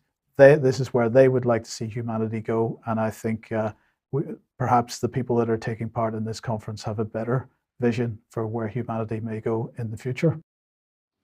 Thank you very much, Mike. You've just heard Mike Robinson of the UK, editor of UK Column. His presentation was the Dehumanizing Metasphere. I'm sure there'll be some questions about that. And just to say, if you have questions, you can submit them to questions@schillerinstitute.org. We'll have that periodically up on the screen so that you can avail yourself of that as an option. What we want to do now is to bring people up, bring our panelists up on screen. And I think we have a couple of additional people as well. Yes, I see Helga's there. Also, Diane Zaher is there. If you didn't see yesterday's conference, Diane gave a presentation at the conference in the second panel. And we have Professor Quintas. Jacques is here. Mike Robinson is with us. And I think that we're going to have Dr. Wahab with us momentarily. So let me first of all just ask Helga if you have any response to anything that's been said so far. And then we'll ask, I think, also Jacques, who gave our keynote, if he has anything, especially perhaps in response to what we've just heard. So, Helga? Well, I must say, I was very moved by what Professor Wahab and also Professor Koo were saying, and if you compare the seriousness of the tone of the entire conference yesterday and today, both in terms of worry where this may all go in terms of nuclear war, but also, the destructive power which has ravaged the world in Afghanistan, and Professor Koo is worried that something similar like Ukraine may now happen, or is on the horizon of something which could happen in Taiwan. I hope that a lot of people help us to share these incredibly important words, because I think humanity has never been so in danger for many reasons. And what Mike Robinson, what you said in the end, is equally shocking in a different way. And actually, I would like to ask you a question, which you may answer after Jacques gave his ideas. I came across a study a little while ago, which was a joint study between the British Defense Ministry and the Bundeswehr. This study talks about similar things, like augmenting human beings, soldiers, with artificial intelligence. And you are not even allowed to quote from that study if you don't have the permission of the authors. So you cannot just quote this study, but you have to go and get a permission. And I'm asking you, do you see any interface between what you were saying and such military applications, what is applied in this study?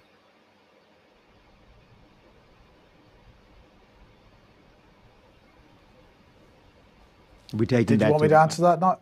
Yes. Go ahead. Yeah. Did you? Okay. Go ahead, and then. Well, yes. I believe that is exactly right. I mean, there has always been a military aspect to this, but the ideology itself, some people call it a philosophy, some people call it a religion. The ideology itself originated with Julian Huxley. Klaus Schwab is absolutely on board with it. He was talking about the future leading to the fusion of our physical, digital, and biological identities. But of course, the augmentation side of it, there absolutely is a military aspect to this, not only in the augmentation of soldiers themselves to not feel pain or not feel fear, but also, of course, the use of artificial intelligence to actually control and drive weapons on the battlefield. So I think you're absolutely right to highlight that document. It is a fascinating document, and yeah, I think that's all I can say about that at the moment. But if probably as part of this, we should be providing a link to that document for people to read. All right. So Jacques, let me go to you.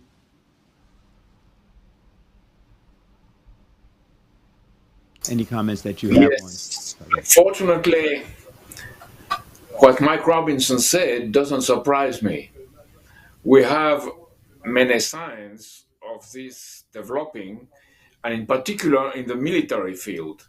In France, for example, they have gathered a team of science fiction writers about the wars of the future with swarms of robots and improved fighters and so on and so forth, and long distance ways of annihilating populations, including with mini neutron bombs. So you have all that. This makes me think of how it is all the more urgent that the four laws of Lyndon LaRouche are implemented. Because as opposed to all that, what Lyndon LaRouche worked on was to establish laws and principles congruent with the laws of the development of the universe, with the laws of the universe. And this means the creative power of humanity. And we should organize the populations, and in particular the youth, with these creative powers as something in scientific discoveries and art. And I think that the question of aesthetics is so important because it brings the shadows of the future for the worst or for the best. And we have to fight to give this sense of the best all the time, so that people have a sense that there are in this world an institute, a Schiller Institute, and men and women who has to work together more and more, who would prevent this from happening, and who have a sense that with the technologies of the future, we have the capacity instead to do one of the best worlds that ever existed. And what's absolutely inhuman and horrible is to see how these technologies are controlled by people who use them to destroy human beings and to create an occupation of our minds. And this is, I think, the key point why art and science are so important, because it brings ways to make this occupation of the mind impossible, because you are committed to something which is much beyond it. You are committed to what's human in you. And from this standpoint, the four laws of Lyndon LaRouche embodied this best of us, and this is why we should absolutely have this new Bretton Woods at this moment, because if not, we would have a world with not only people playing chicken games, but now they have become chicken without a head, or probably they would have a mechanistic computer head, and they would kill each other at random. I want to go to anyone else on the panel that has anything to say at this point. And specifically, there was something that came in, Diane, this is a couple of different forms, but since you're the founder of the Schiller Institute Chorus, you know, there's sort of a war between what you can call the metasphere and the science of metaphor, something that we actually have used a lot in music. So maybe you can speak to that now, and then we'll take anything from Dr. Wahab or from Professor Quintas. Okay, thanks. Well, there are many things that these presentations brought to mind, not the least of which is the urgency of people being involved in classical music performance, at least, if not composition. Because I was reflecting on why do people get interested in these horrible things, mutilating their bodies, mutilating another human being, having some degraded conception of man, which makes you think that you're superior or inferior to someone else based on any external feature. and clearly because there's a distance from the human mind, from human creativity. And I think one of the most powerful things about learning to perform, whether it's singing or playing an instrument, a piece by a great classical composer, Beethoven, Mozart, Bach, Schubert, Schumann, others, or the spirituals, as George Shirley was saying at the beginning, is that of necessity to really work on this, then you have to develop in your own mind a conception of perfection, which is unattainable. That is, none of us is able to execute perfectly a conception which is in our mind, or that as we believe it should be done. But when you're working on this very hard, you can tell when you're closer or farther. Everyone knows the difference between hearing a good performance of something or a bad performance, one that puts you to sleep. The difference between something conducted by Wilhelm Furtwängler versus Herbert von Karajan or something like that. There's a certain quality of engagement, and this is really important because it helps us to create an identity which is truly human, which is in that something that's eternal and universal. And I also was caused to think about the debate, which caused me finally to leave the conservatory where I was a student, over Arnold Schoenberg. And he was a writer. He wrote all kinds of papers and articles and essays on why he did what he did in music. But his thesis was that he didn't deny that there were universal laws, but he said this. He said that there are universal principles. There is the universe. The human mind is part of the universe. And then here's the trick. Therefore, anything that the mind can conceive of is part of a universal principle. That is not true, provably not true, because also the mind can conceive of two entirely opposite conceptions. But if that's your starting point, anything, and it also negates the significance of having free will, because then what does it matter if anything you can think of, there's no right and wrong, up or down, good or evil, and there's no way of measuring it. And what happened in my case was I wrote to my composition professor that Schoenberg's stating this had led me to conclude that his work, his so-called compositions, were indeed not music, and that unless my professor could prove that I was wrong, I was going to be leaving. And unfortunately, he gave me an A- for some reason and didn't even bother to try and defend what he was teaching.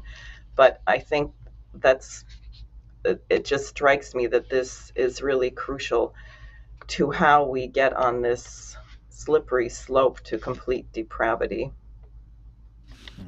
Dr. Wahab, yes. You think you have to unmute? Oh, we're not hearing you.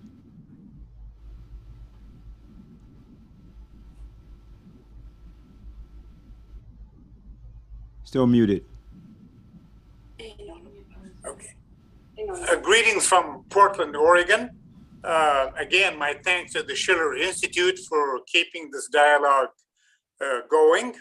I was born and raised in a village in Afghanistan, but now I live in Portland, Oregon, the United States, essentially because U.S. Western imperialism has made my country unlivable.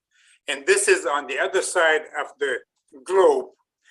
I think what we've been hearing for the last 2 days and other similar conversations and dialogues, if you will, are an excellent example of the new dialogue. That is to say, this shows the emergence of a new kind of thinking, speaking, culture, and, if you will, a new paradigm. I'd like to point out that in my life, I have spent some time in South Asia, the Middle East, Africa, Latin America,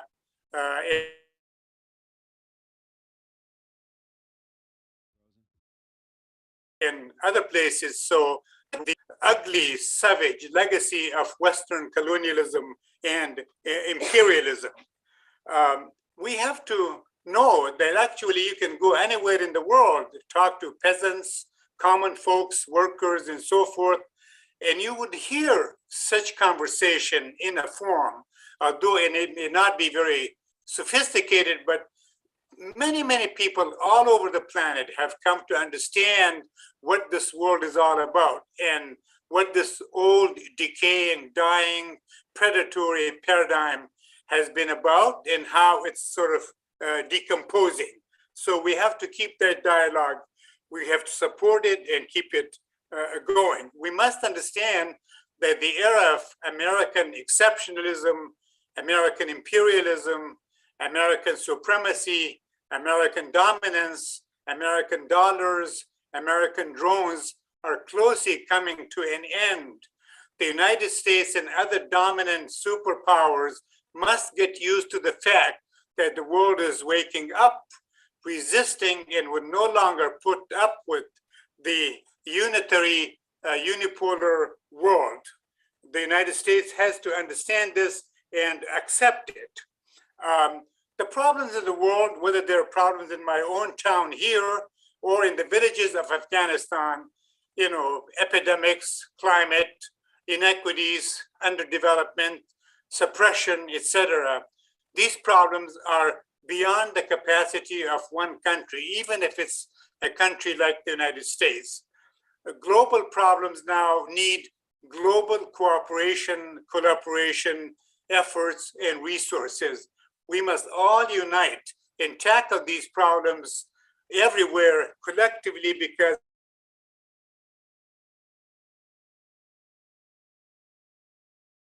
again, one country simply, so we do need a new architecture. We need a new language. We need a new culture. We need new designs. We need new institutions.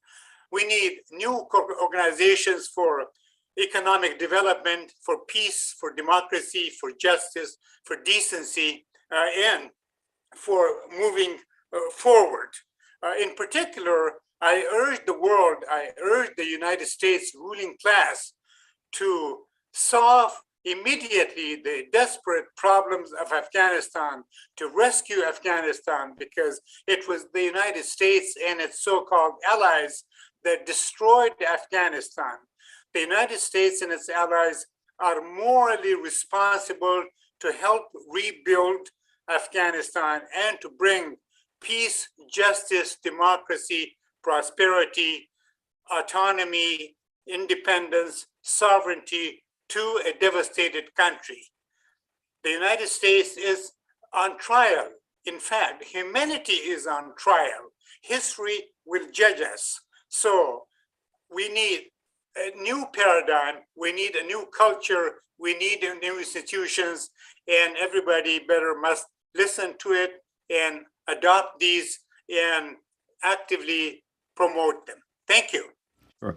Well, Dr. Wahab, you've already partially addressed the area of this question, but this is a question that was directed to you and to Helga, and it was this. Dr. Wahab, I appreciate your emphasizing the importance of a new dialogue of cultures and civilizations to reverse the current doomed trajectory of a unipolar order. The Schiller Institute has emphasized the historical role of Ibn Sina in transforming Afghanistan and making it the center of a new world health system. Helga named the initiative Operation Ibn Sina to capture both the proud tradition of Afghanistan as the pearl of the nations of the world. Could you speak to the importance of Ibn Sina in establishing a new dialogue of cultures? I would defer to Ms. Helga first, and then I would add a few notes. Okay. Please. Well, obviously, what you say about the condition of Afghanistan is more than true. This country has been subdued to 40 years of war, and when the NATO left in August last year, they cut the budget by 80% by stopping the money of the donor country. So the country was all of a sudden on top of the destruction of the previous war, and one could see very clearly that these 20 years of NATO war were not used to build up anything. There was no economy, there's no health system. And given the fact that we still have a pandemic and a famine on top of it, I said, why don't we start with building a health system, because of the corona pandemic. And, given the fact that Avicenna, as he is called in the West, or Ibn Sina, his father was born in Balkh, which is near Mar-a-Sharif in the north of Afghanistan, and he himself was born in Afshana in Uzbekistan. Why not name the effort to rescue Afghanistan according to him?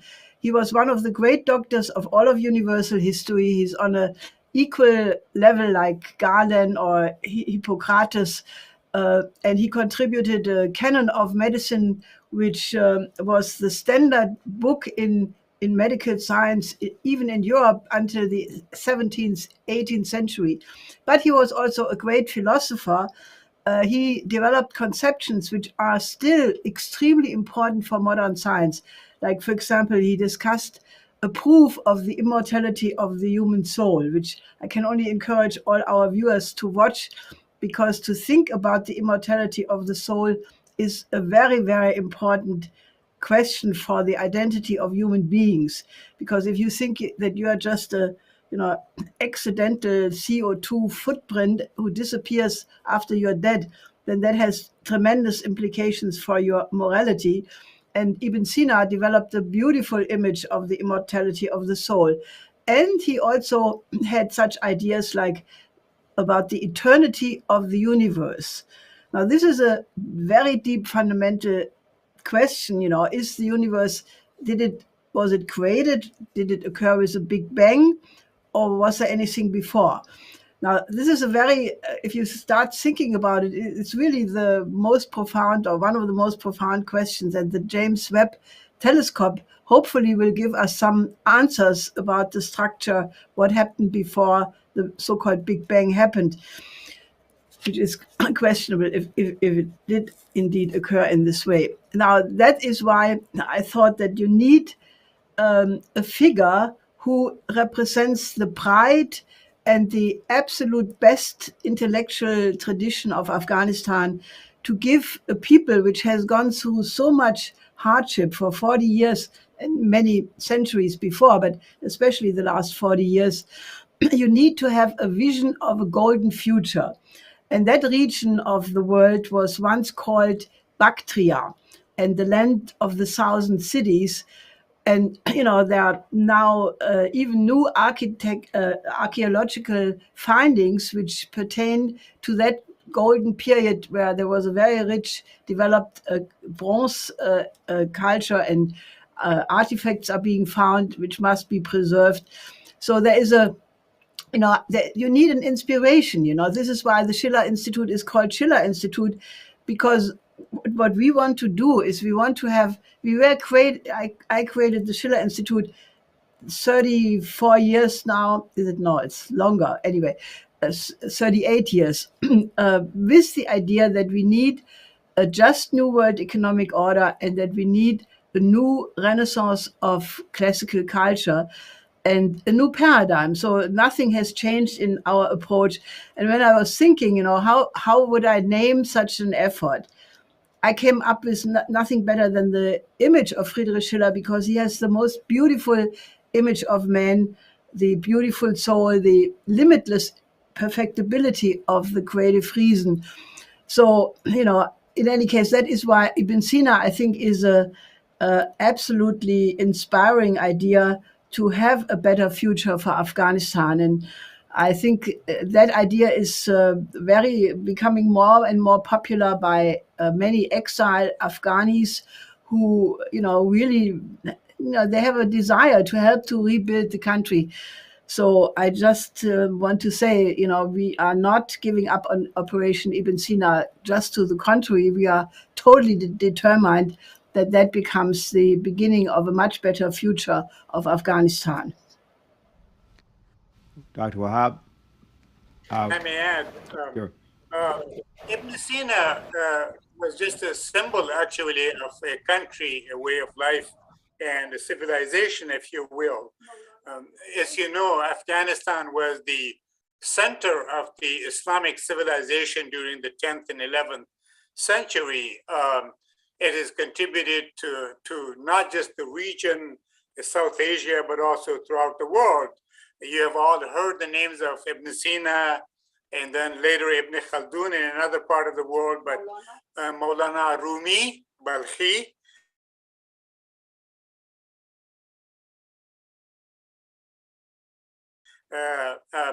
Saadi, thinkers, philosophers, writers, playwrights, and so forth.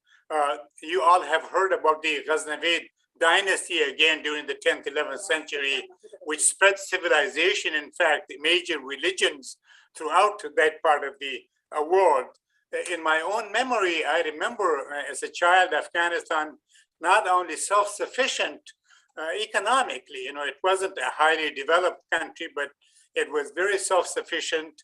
There was no poverty, no degradation, no beggars, very little crime, where it even actually exported grain and foodstuff to neighboring countries. And yet today, you all know that the United Nations and its specialized agencies like the World Health Organization, the UNHCR, the FAO, the human rights organizations, etc., they all label Afghanistan as the worst crisis on earth in the history.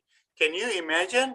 And again, this is due to, as pointed out by Ms. Helga, during the active intervention, manipulation, and subversion of the United States and Western allies over the last 20 years, over the last 40 years. We all know that the United States, Afghanistan had very little to nothing to do with 9/11, and yet the United States attacked, invaded, occupied, and savaged Afghanistan for 20 years. And then it left suddenly. The United States intervened just out of blue, and it left suddenly without preparing the country for continuity, self-reliance, self-sufficiency, autonomy, and so forth. So a major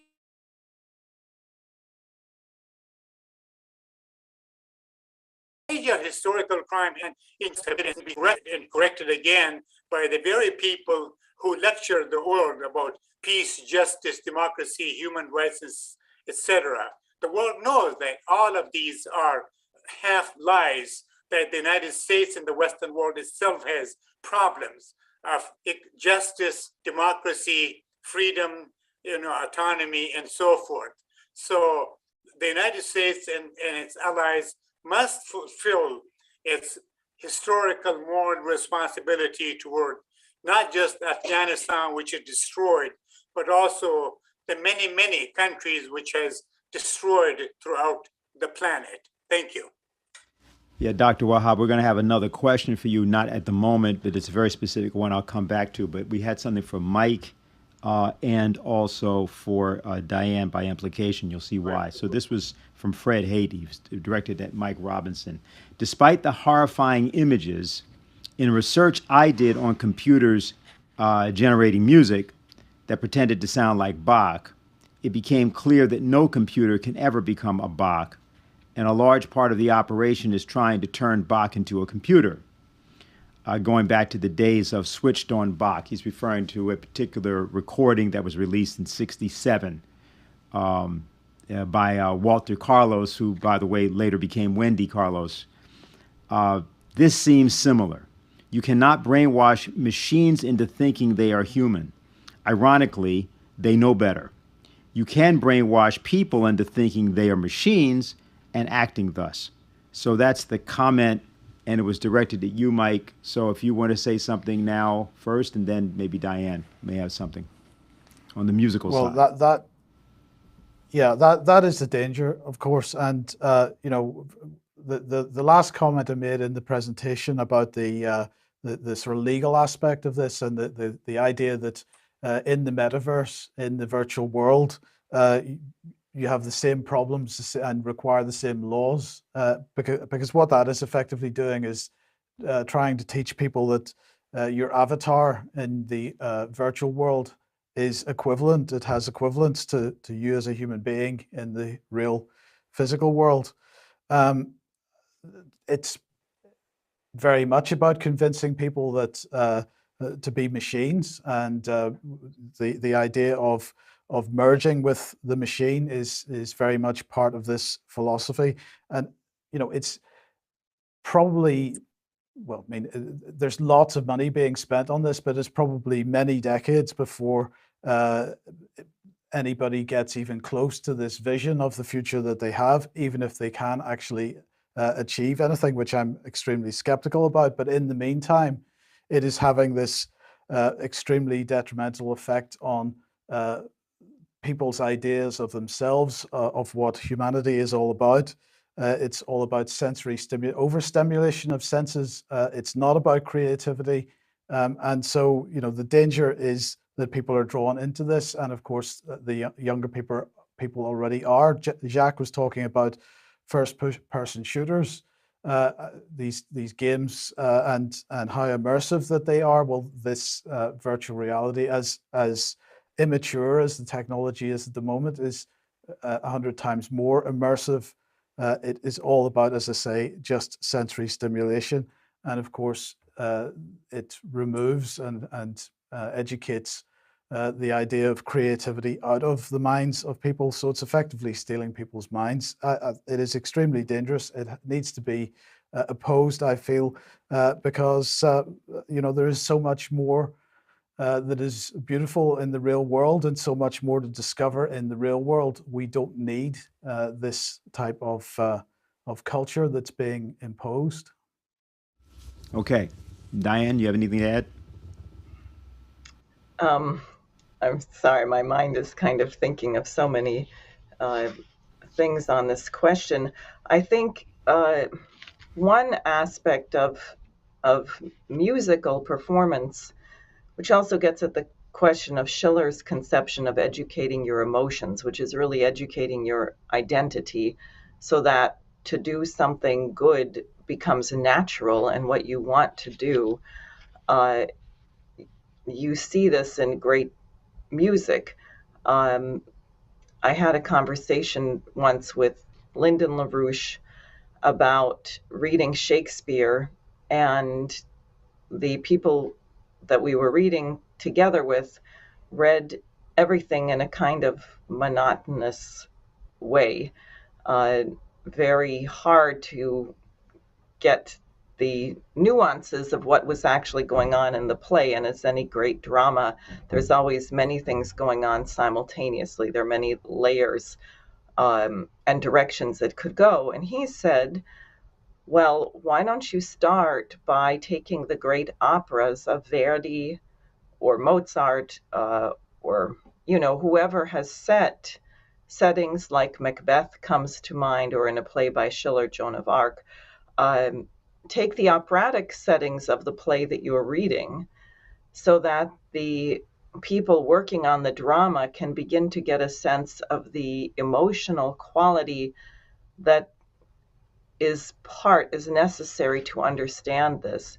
And I think that is something really unique. To use another example of a horrible modern composer, I think the name was Babbitt, who they made it was generated so-called computer music, and every pitch had to have a different dynamic and change so fast that they say a human performer could never perform this music, which is why it's much better done on a computer.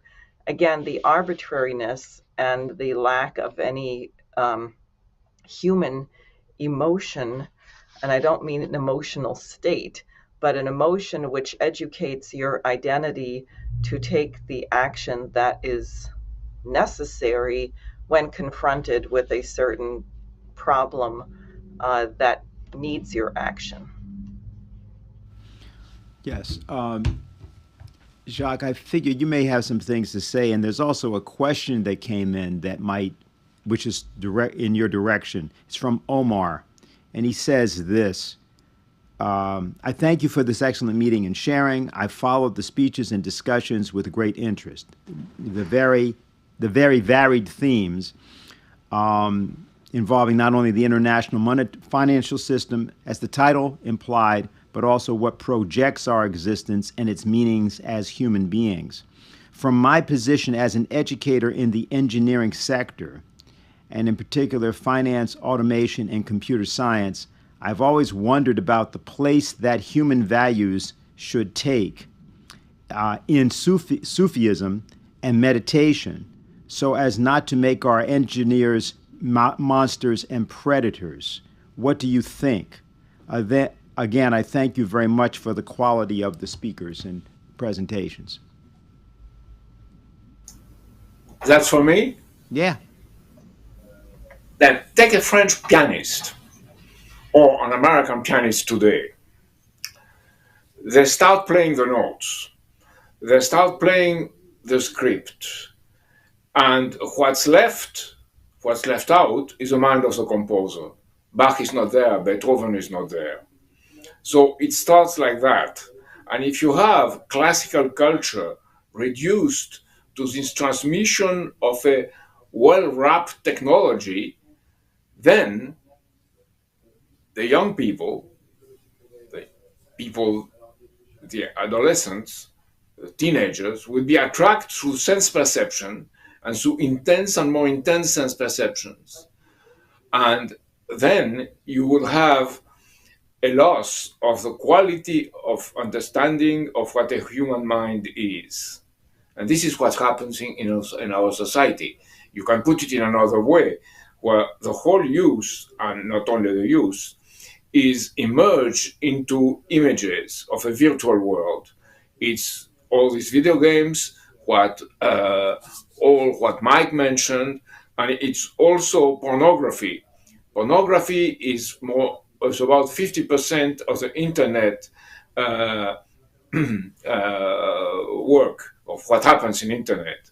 So it's a destruction of the human mind and with an intention. So if we express the reverse intention through the access of all the classical culture, then it would be our weapon to change the direction of things. And I think it's also true for the new Bretton Woods. The new Bretton Woods should not be something established as a given thing. It should be something that is to be composed and to be played according to the mind of the composer. In that sense, Lyndon LaRouche and what he thought. And in that way, you have a sense when you accomplish certain things in the world of economics that it's directly related to music and to poetry. And then, in doing that, you can uplift the level or give a sense that there is something which is not only mechanistic in this universe. You can give this sense to the people you are involved in the training or the teaching. Okay, very good. I wanted to point out that before anybody else says anything, that we should have also a few questions. There might be questions, but the various people on the panel have for one another. And I think, Diane, you have a question you wanted to pose. Would you go ahead? Yeah. First, I wanted to thank Professor Aquinas for being with us. Do I need to wait for translation? No. It's okay? Okay. And I'm struck by how the Americas really should be seen as part of a whole development corridor, but I think it's been policy in the United States to not ever think about what happens in the southern part of the hemisphere. My question for you is, given that you yourself are relatively young and are teaching, I imagine, younger people, what thoughts you have on the culture, if it's similarly bad in Brazil, if it's different. I thought you might have some thoughts that are not obvious to others of us.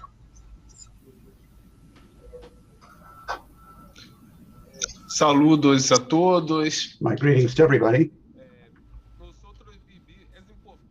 It's important to say that we're living in a change of an era, and the process of decolonization, which, if it's true that it began after the Second World War, it's maturing to the point where there's not just one single center of power internationally. So it's natural that the American continent, and most specifically the South America, the part that's historically been underdeveloped and not industrialized of the American continent, it's of course important that that part of the world have more of a role, a protagonist role in that dialogue of civilizations. Latin America is considered by Samuel Huntington as a different civilization of the Anglo-Saxon America, of that of the United States, of Canada. And I agree with Samuel Huntington on that, because Latin America has various historical characteristics, cultural characteristics, which are in fact different and which make it possible to have a different perspective of the world, allow for a different perspective of politics, of economics, of society, of culture, of absolutely everything. So I believe that Latin America can and should have a greater role of dialogue with North America, but Latin America needs development. It must push its own process of industrial, scientific, technical, humanistic development, its cultural development. Latin America has a large number of traditions which should not be brushed aside by modernization. Modernization can come in Latin America without pushing aside traditional culture and identity, the cultural identity which is shared in many aspects between Brazil and Spanish-speaking Americas. So we in South America have cultural influences from Africa, cultural influences from American Indians, which provide a different perspective, a different approach to civilization. But that civilization will not be identical to other civilizations, and they should not be in a shock or confrontation with other civilizations. So I truly disagree with Samuel Huntington on that. We don't need a clash of civilizations. Different civilizations can live together and dialogue. This has to be a dialogue of civilizations. This is much better for all of us. I would say that dialogue between Latin America, Ibero-America, Latin America, and the other civilizations is greatly important for everyone involved. But for that, we have to have continental integration in South America. The physical economy has to be the expression, the material expression of that dialogue of civilizations.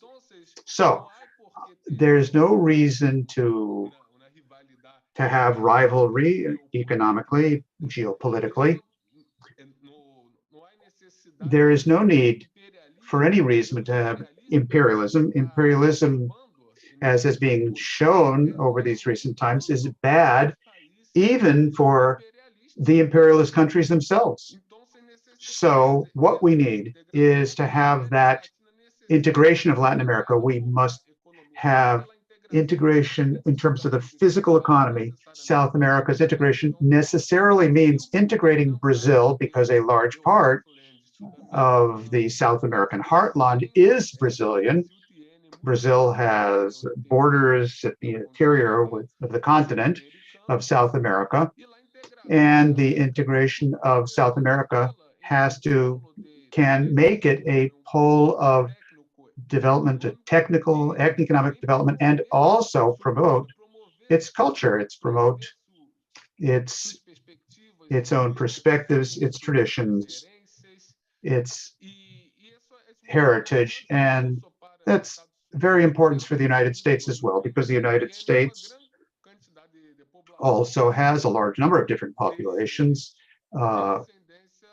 which come from Latin America. The Latin American element is a component part of the United States identity today under the current circumstances. So the dialogue of civilizations can occur in the entire American continent. There is not one single America. There are fundamentally two Americas, and Brazil and the United States, the two largest independent countries in the continent, can dialogue between them, but that dialogue has to be given under conditions of equivalent development of the economy. And for that reason, Brazil has to develop.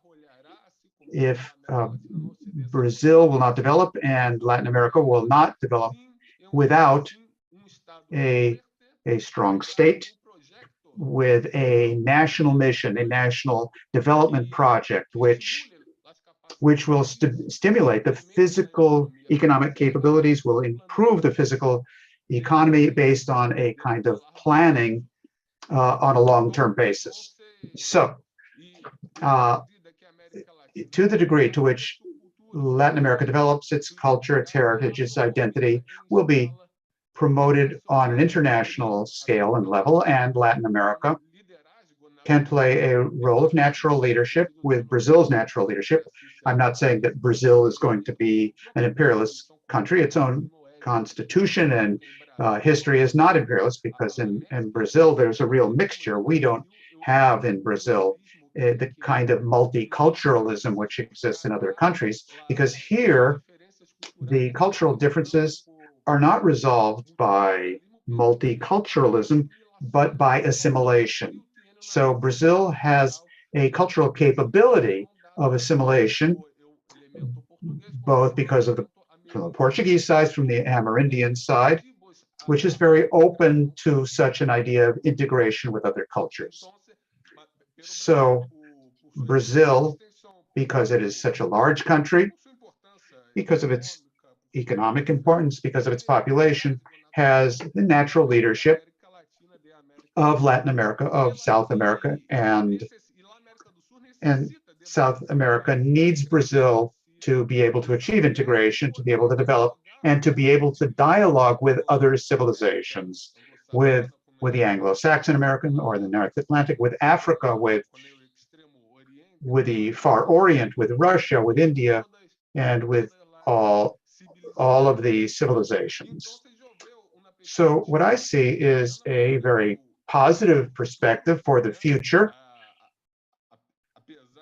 despite all of the problems of transhumanism and all the rest. But all of this is a desperate kind of effort by the North Atlantic elites to have control of society in a period when the results of decolonization are already being seen. The economic center of the world is no longer in the North Atlantic. The civilizations are now showing a modernization of their own, a modernization according to their own canons and rules. So Latin America has everything available for that, and the condition for Latin America to be able to participate in this dialogue, not as a periphery of other civilizations, but as an authentic civilization, is the development of its physical economy, and to free itself from the speculative interests, the financial interests, and to have its own natural resources, its vast resources, in a collective project of industrialization, of technology, to provide a material basis and support for that great culture, for that great Ibero-American culture, which we do have and which we should conserve and perfect as well. And for that purpose, development is the required prerequisite. And the sovereignty, the national sovereignty of these countries is necessary to have social cohesion as well as the maintenance of a cultural density and its own mission and purpose in the world, and not follow simply in the footsteps of other civilizations. This is a condition for Brazil, for Latin America to be able to integrate economically, culturally, and it be able to establish its own national project and purpose, to construct its own national destiny in partnership with all the other civilizations. Thank you very much. Very good. We're going to have another question for Professor Quintas in a minute, and I'm going to come now to Professor Wahab, both because I have a question I have to read him, but he wants to say something. So go ahead. I'm not hearing you. Got to unmute. What happened?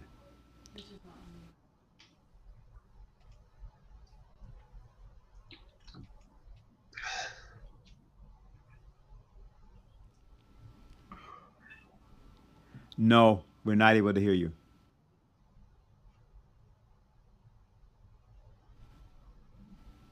Say it again. They have somebody trying to help. Can you hear me now? Yes, you have been released. Just a word. I think the recent OAS meeting in Los Angeles was very, very significant, where the American president did not invite 3 of the Latin American countries, and then subsequently, as we all know, 4 or 5 other countries boycotted the meeting. In other words, the Monroe Doctrine is alive, but not so well. And I should say that the United States does this all the time in all of the international forums. It invites or disinvites as it pleases. It uses its abusive power. It says we can discuss this, we cannot discuss that. This is, again, another example of the American arrogance. This is what I wanted to say about that, and I will be happy to respond to my own question. Yeah, and I will just do that, and perhaps there may be a little discussion about the Monroe Doctrine in a moment too. But this is from Jeffrey Lindell. He is a folklorist at Indiana University, and that's a very specific question for you. He says, and it stems from his reading of a book by a Dr. James C. Scott, which is called Against the Grain, A Deep History of the Earliest States. So here's a question. This question involves the earliest period of human civilization known as the Uruk expansion from 4000 to 3100 BC. This is the birth of the first city-states in southern Iraq. In the later texts of the Hammurabi law codes, there were 6 specific codes to punish absconding slaves, runaway slaves.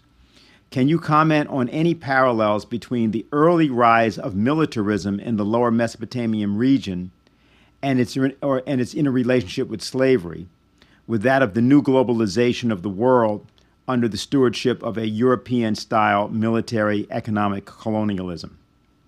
Okay. Any parallels between the two? That's what he's asking.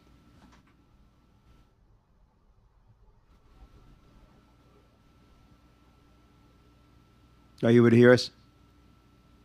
That's directed at you, Dr. Wahab.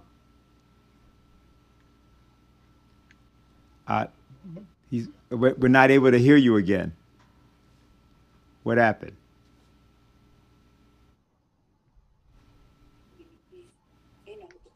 Yeah, as I said, I apologize. I must decline this question. I really can't talk about this. Okay. I don't know much. Okay, that's always one of the best answers in all of human history, I think, to give to a question. If you don't know what it's about. Anyone else have any comment? Otherwise, we'll let this go and continue. Okay, I wanted to come back for a minute unless any of the panelists have any questions for any other panelist. And if that's not the case, I had a very particular question also, which came from 2 different people for Professor Quintas.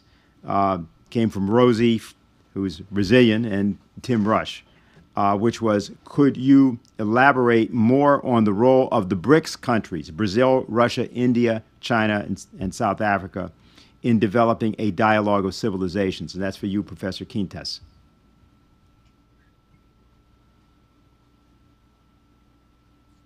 The BRICS are an alliance among the leading countries of their respective civilizations. Brazil is the natural leader of Latin America, of South America. In fact, I would like to comment that in one of the comments in the chat of YouTube, somebody said, "Long live Simón Bolívar." I agree with Simón Bolívar. He's a founding father of the Hispanic American countries, but we cannot forget José Bonifácio, who is the founding father of Brazil, who played a key role, a strategic role in maintaining the territorial unity of a continental country like Brazil in the middle of a continental process of independence, which only Brazil was able to maintain that territorial integrity. José Bonifácio also had an idea, an alternate idea, that was different from the Monroe Doctrine. He had a Brazilian Monroe Doctrine of an alliance with the Hispanic American countries under Brazil's influence, but historically Brazil didn't have the economic means or military means to make that alliance work. Had it come into being, the history of the Latin American continent and of the world would have been totally different. Now, long live Simón Bolívar, but long live José Bonifácio. Now, Brazil is as Russia is the natural leader of the Slavic Orthodox civilization. India, also the Hindu, in the form of a state. China, is a state which incorporates the Confucian society and culture. And South Africa, the freedom from apartheid, the freedom from racist colonialism of Great Britain. This can also play a decisive role for integration in the development of the African continent. Therefore, that new world, multipolar world, which is taking shape over these recent times, has the BRICS as a key element of an alliance, because BRICS unites the major countries of these regions. The BRICS is already an expression of that dialogue of civilizations we have been discussing. And the sphere of influence of the BRICS isn't limited to its respective countries only: Brazil, Russia, India, China, and South Africa. The breadth of the BRICS extends to the countries that are part of the zones of influence of each of those component members of the BRICS. For example, Argentina also wants to have a role in participating in BRICS, and it's very good that the BRICS should deepen its role of activities both in the economic area, such as the BRICS Bank, which is financing infrastructure development banks by financing the physical economy, not only of the BRICS countries, but also of those that are part of those zones of influence of the countries that are the members of BRICS, but also what's needed is to deepen the cultural dialogue, the exchanges on a cultural level. For example, that students from Brazil, from Russia, from China be able to visit and study in the universities of other countries of the BRICS so the BRICS does not aspire to some sort of homogeneity on the world. On the contrary, the BRICS is already the dialogue of civilizations among different civilizations. So I view it as necessary for the world to be more multipolar, to be more polycentric. It's necessary that the BRICS countries strengthen their relationship among themselves. That doesn't mean to take a hostile position to the Atlantic North, the North Atlantic, but it means that it cannot aspire to economic and intellectual hegemony, cultural hegemony. If the North Atlantic maintains that imperialist approach, if the elites in the North Atlantic area maintain that perspective, they will isolate themselves more and more from the new economic dynamics, the cultural dynamics, which are leading towards a decentralization, towards a multipolarity, which is greater day by day. The BRICS is the expression of that and is a condition for that process to be able to continue as the central tendency of the next century, the 21st century, which we all hope will be more inclusive, less racist, and more open to a dialogue among the different civilizations that existed under the geopolitics of previous centuries. Okay. All right. There's a very particular, we're getting some agitation in the chat, and I'm going to direct this to Diane. It's a very specific question, which was, there's a discussion which was, how can you expect to change the culture in the United States when you have stolen elections? Now, there's a very particular formulation that got used here. And I guess this was directed against something that George Cruz said. It says, how can a professor dismiss an election that has mounting evidence to prove it may have been stolen, dismiss the feeling of those who are questioning it, and then say it is the responsibility of the people of that country for the actions of their leaders? Now, many of us have some very specific feelings about this matter. So, Diane, I'm going to direct this at you. All right. Well, I'm not going to speak for Dr. Koo because I don't know exactly what he intended by his remarks. But I will say that obviously, and I have personal reasons to know this, there is a great questioning of the electoral process in the United States. We know that there are great efforts to keep people off of the ballot, just as you had against African Americans in Mississippi and other states in the South after the brief period of Reconstruction, and then you had the Jim Crow backlash, reversion to a kind of very ugly domination of British ideology and Confederacy thinking. There is also great reason to doubt the integrity of elections and the electoral process.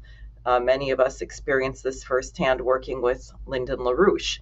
So myself, I don't think that it is not and should not be a punishable offense to question whether an election is legitimate and to demand answers that should be allowed. Clearly, it hasn't been, and they're trying to vilify anyone who expressed any doubts about the 2020 election, although many people told us the 2016 election was caused by Russian interference and meddling, and no one seems to have a problem with that.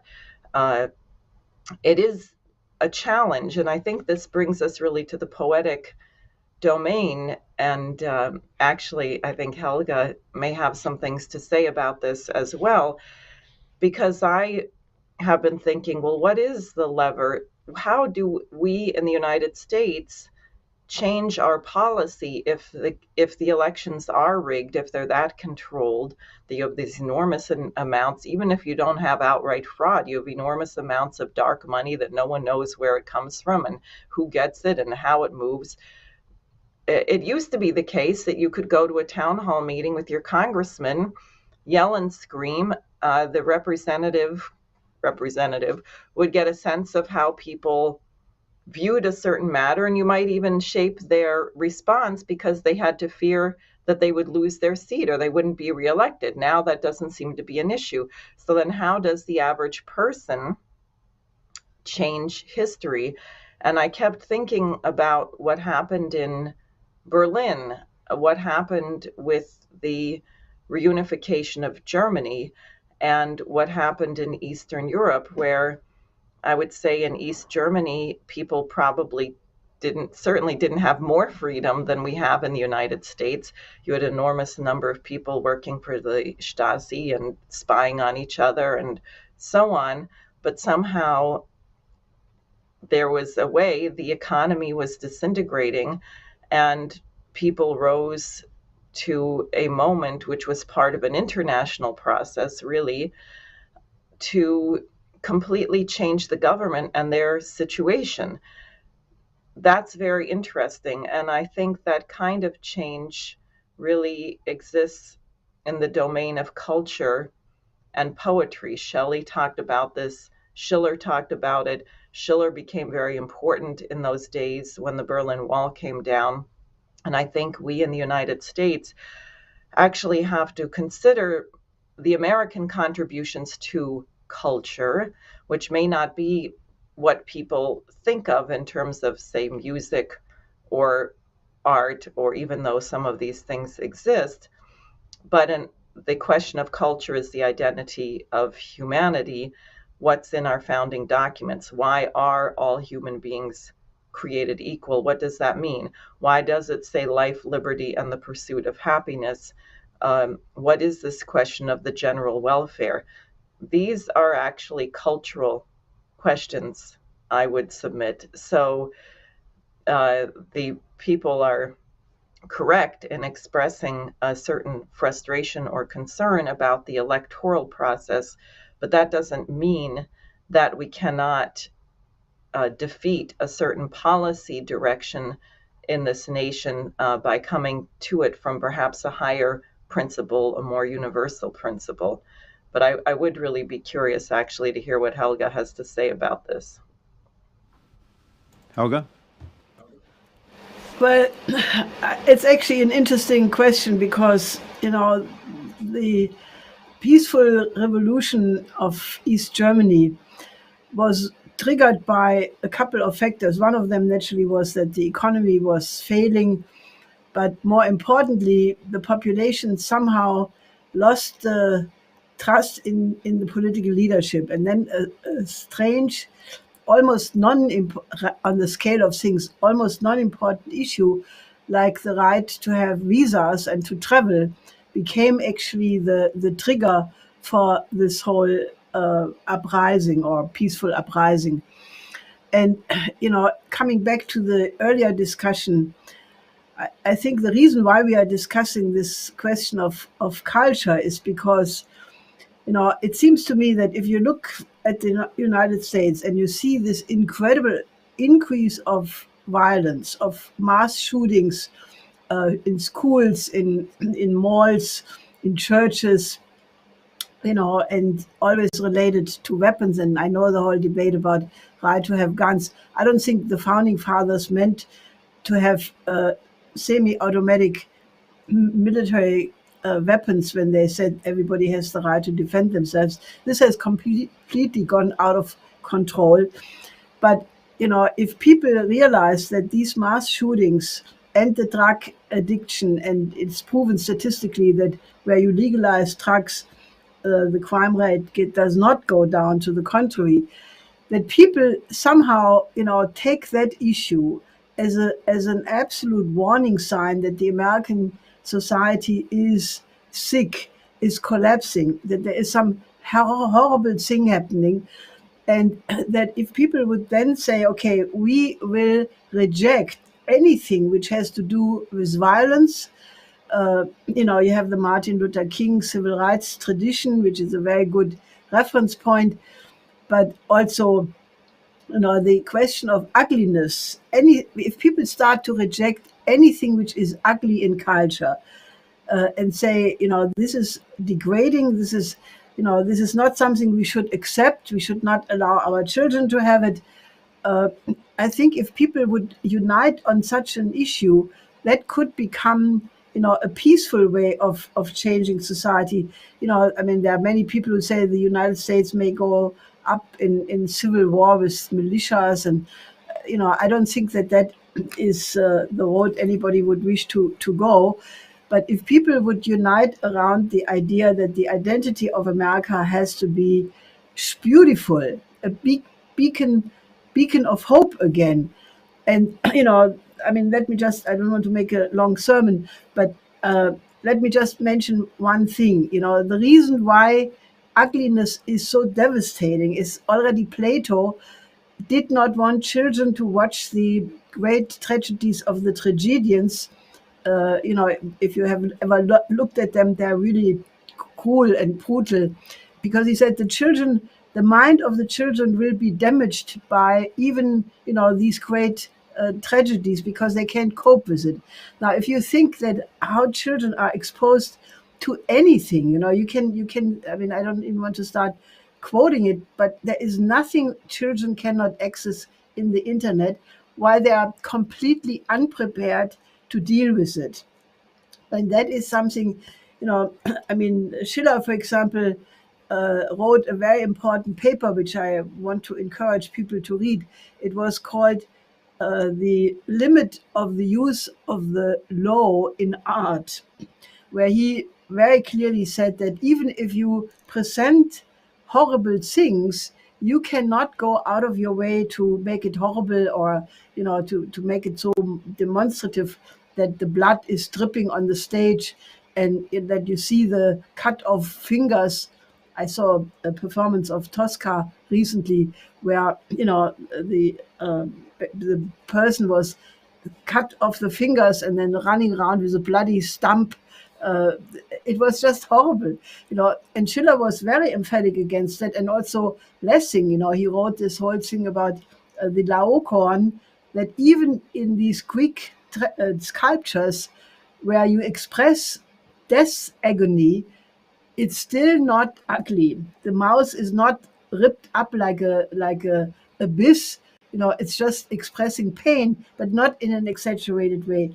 And this kind of aesthetical differentiation, that you have to reject ugliness, because in the same way Schiller says, if you go to a beautiful theater performance, like in The Bride of Messina, he discusses that in the preface, that a power is evoked in the soul which remains long after the performance is over, because it improves your soul.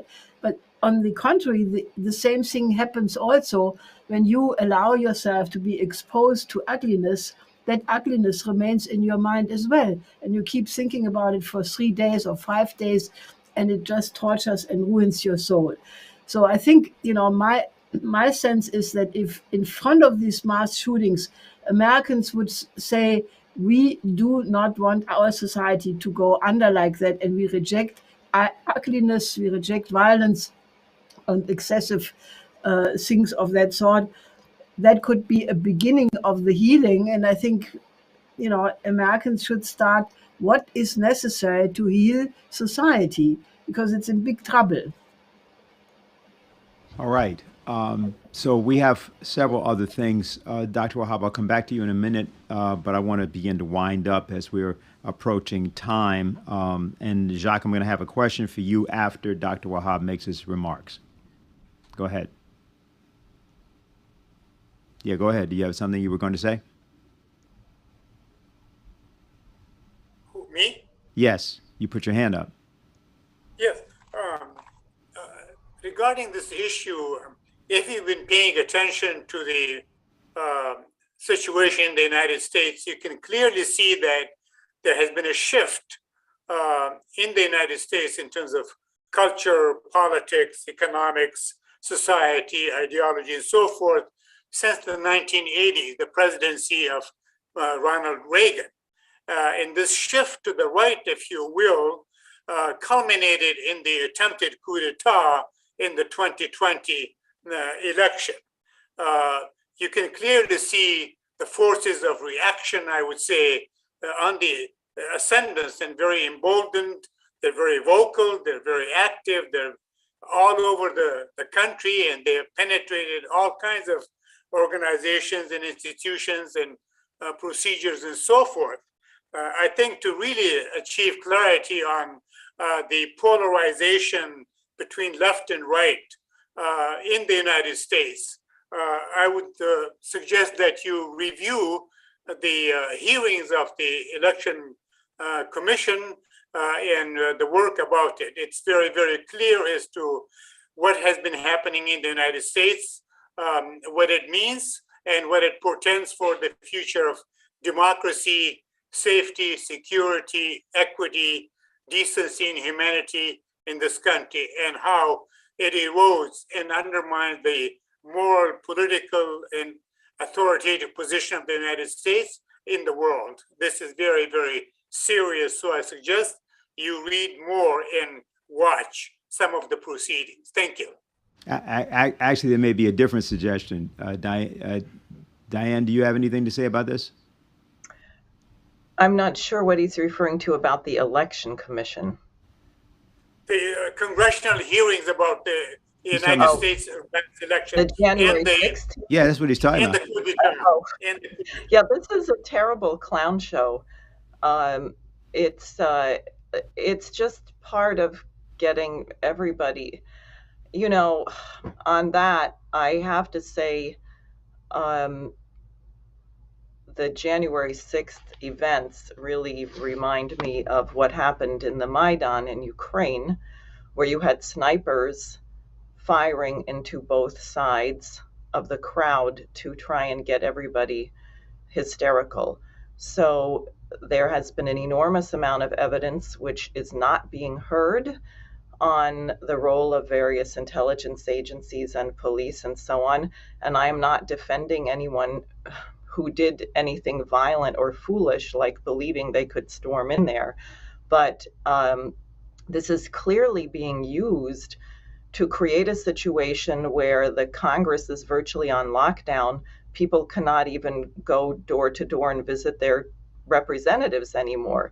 Washington, D.C., it's been happening over time, but the direct access that Americans used to have to their elected officials is being removed. And as I would say, if there is, on so many questions, the elections, global warming, etc., I think that we have to have faith that if people can actually hear a debate and be presented with evidence, that they may come up with different conclusions than are being pushed in the mainstream media, etc. And I will just say that what I said before, that there's a reason to question these things, and I think you have to look at the result. For example, take the attacks of September 11th. Well, we were given a certain narrative about who did it. Supposedly some guy, Osama bin Laden, sitting in a cave in Afghanistan, was the sole organizer of planes being hijacked, thousands of people being killed, and we were going to march off to war, and everybody had their flags up and went along with this. Well, we still haven't got to the bottom of that question. So I think we have a lot to kind of take a step back and look at the overall direction and look at what these actions are used to do. What was 9/11 used to do? Everyone can now spy on everybody, their mother, their brother, and their aunt, because it's all in the name of national security. We marched off to invade Iraq, which had absolutely nothing to do with it whatsoever, but somehow we had to do it because it had something to do with terrorism. We destroyed that nation as well, created Al-Qaeda there. We see this situation now around the Russian military action in Ukraine. Again, everyone is being stampeded into believing a certain narrative with the absolute maximum emotional hysteria, maximum emotion without a space for actually stepping back and reflecting. And I think the way that these hearings are being conducted, particularly the role that the senator from New York has been playing, is less than honest.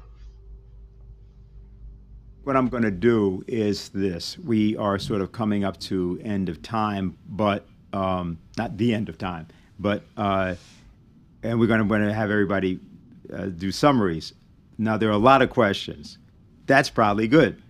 What I'm going to do is direct the first one to Jacques, and then there are two questions which are going to be directed at Mike Robinson and Diane Zaher, and then after that, I'm going to ask that people summarize. And if there's something in these questions or in the discussion you'd like to say, then you can bring that topic up as you begin to summarize. So this is for you, Jacques, and this comes from Jose, who asked this question. He says, some argue that there is creativity when you're making a modern song or a movie. Some people say that you're creative if you are creating virtual reality goggles. So what exactly is meant when we say creativity?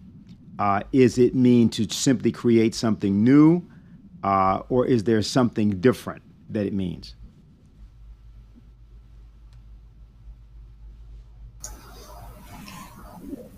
Well, the principalities and powers dominant in the world have made of the word creativity exactly the opposite of what it is. Creativity is not adding something new. Creativity is not in itself breaking the rules of the game.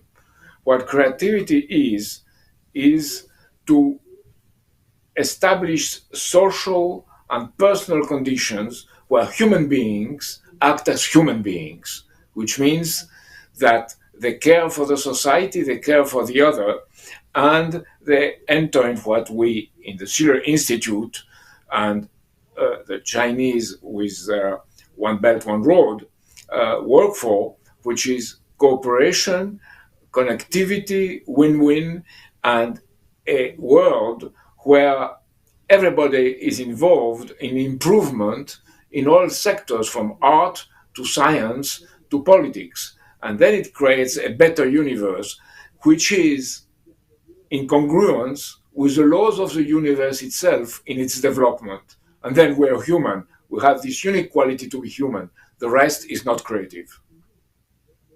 Okay, very good. So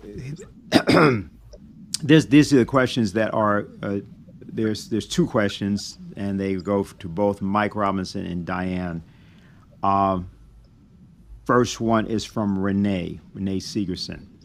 The metaverse, through Peter Thiel in particular, is pouring millions of dollars into the U.S. midterm election, which money is particularly being used to deploy high-profile entertainers in the age group of 15 to 40 to lure youth into the cultural hell that Mike has already described. What our organizers have found is that this game is really a weak flank, and that youth are quickly convinced that there is something really weird and untrustworthy about Thiel, who just lies about everything in his so-called philosophical ramblings. And it talks about some other things. Says Thiel has the money to do this because of his sales to the military establishment. They're really trying to seize the youth population to have them become zombies, and I don't think young people want to lose the meaning of their lives in that insanity. I believe we can cause this Silicon Valley cultism to backfire because ultimately it is based on the financial system and war contracts, not any profound grasp of the nature of the human species.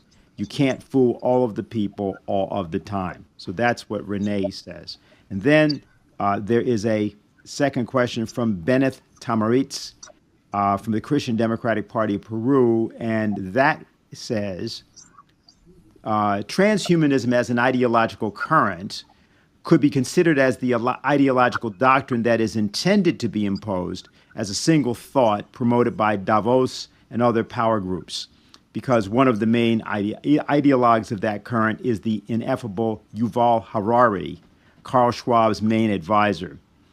Would this be part of the so-called Great Reset, And besides that, do you know if there's also a relationship between this transhumanist ideology and the international progressive movement controlled by people like George Soros? So let's start with Mike, you first, your reaction, the response to those two questions, and then we'll go to Diane and anyone else who has any response.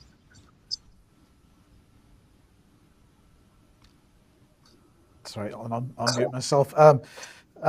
Yes, I mean, this is very much part of Klaus Schwab's narrative, his vision of what the fourth industrial revolution should be. And what can I say about this? A large proportion of the money which is being spent, and it is billions of dollars, is going into projects which let's see. I'm not actually sure where to go with this at this point, Dennis. But basically,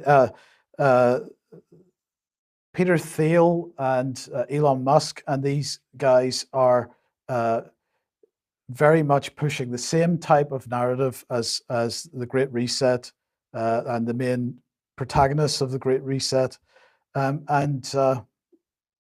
Yeah, I'm afraid I've completely lost my thread with that, so I do apologize. I know it's not a problem. It's not a problem. Diane?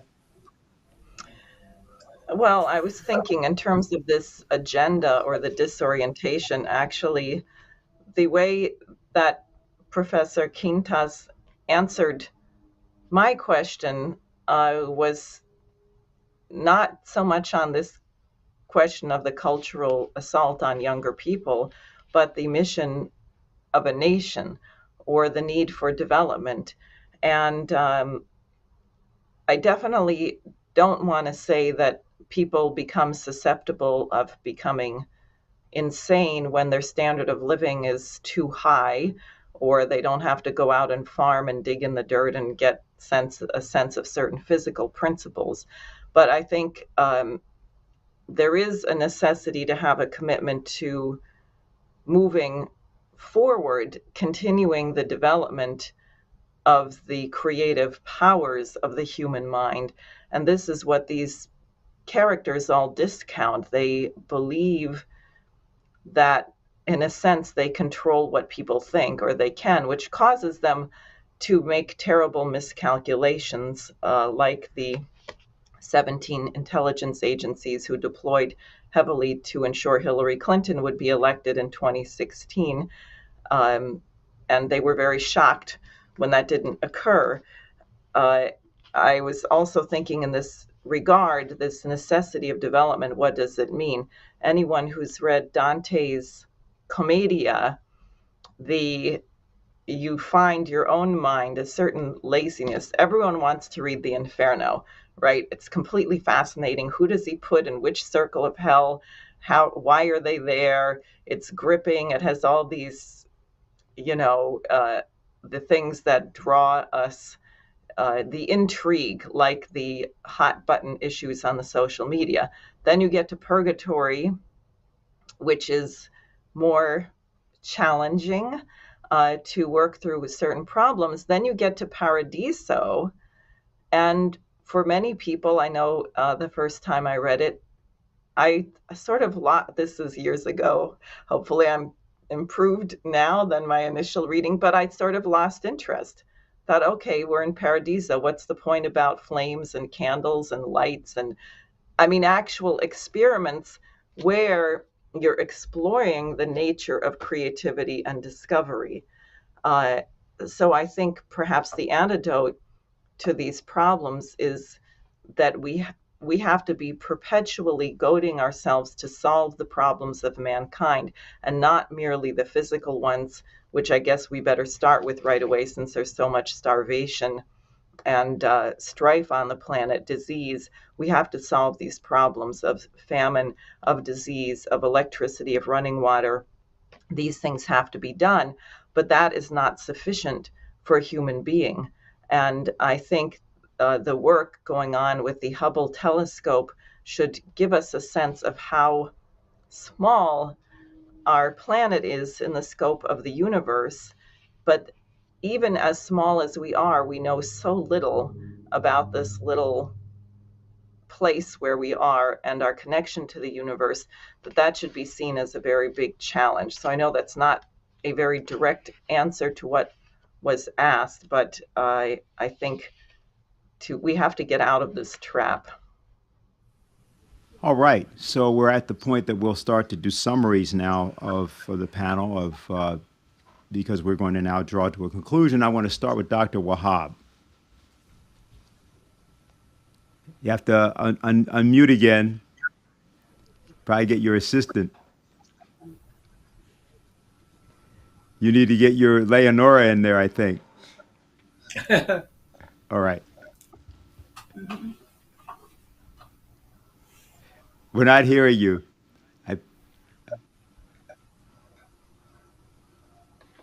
We're not hearing you. Oh, now, okay. Okay. We all know that there's too much pain and suffering in the world. I get calls about it almost daily. We also know that humanity is facing too many problems, too big, that indeed threaten our well-being and our survival. So I would appeal to the world leaders and to people in general to please show some moral and political courage and think globally, think in new terms, and do something different that would reduce human pain, suffering, and oppression, in particular in the developing, underdeveloped South, particularly Afghanistan. Thank you. Thank you very much. Mike, how about you? I would just say that echo what Diane had said, that the way to deal with particularly the topic I was covering is to reject it in favor of the real world, in favor of a classical culture, perhaps, because that is the fight that we're ultimately in. The media is, and ultimately the metaverse as well, is bombarding us with information to a degree where people are finding themselves in an extremely unstable mental and emotional state. It's increasingly difficult for people to get any kind of grounding, and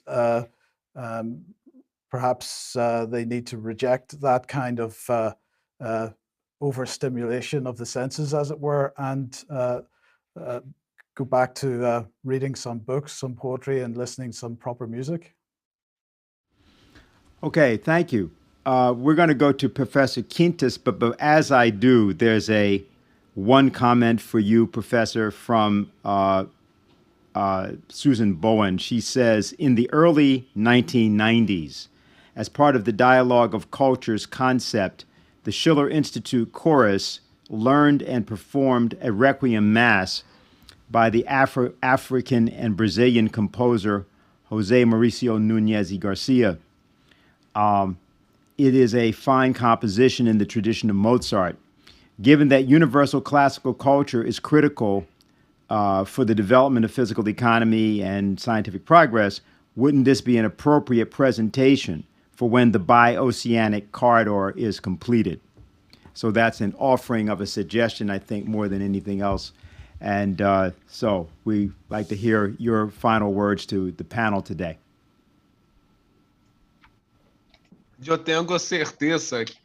I'm quite certain that that's an excellent suggestion.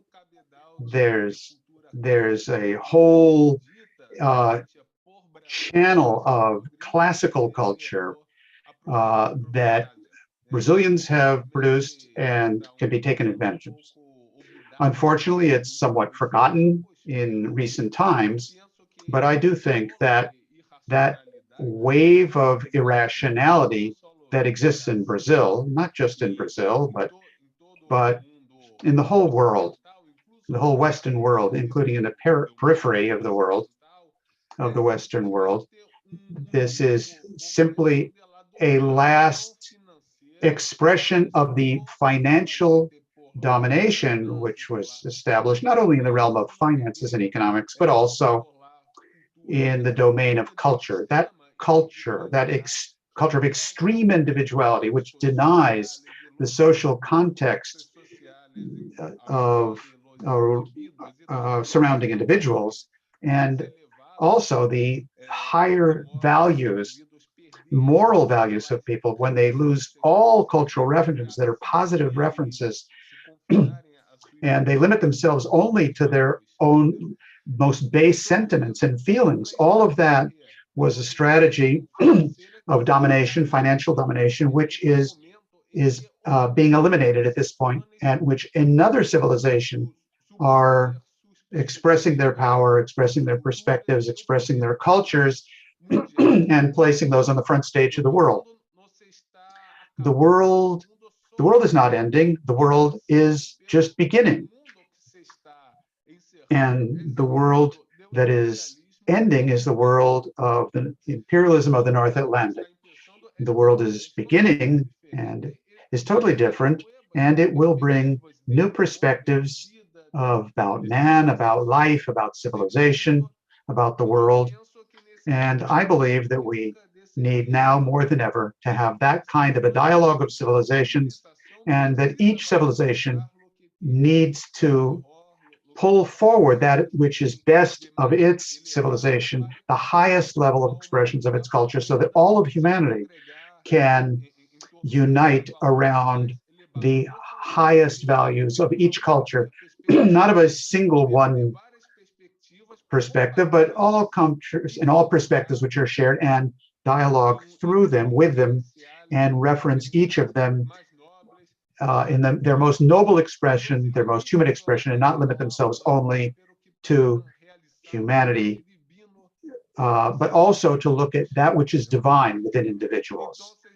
Therefore, I would like to thank the Schiller Institute for the invitation. I would like to thank all of the other panelists on this panel, and the other panelists for the extremely high level of discussion of the presentations.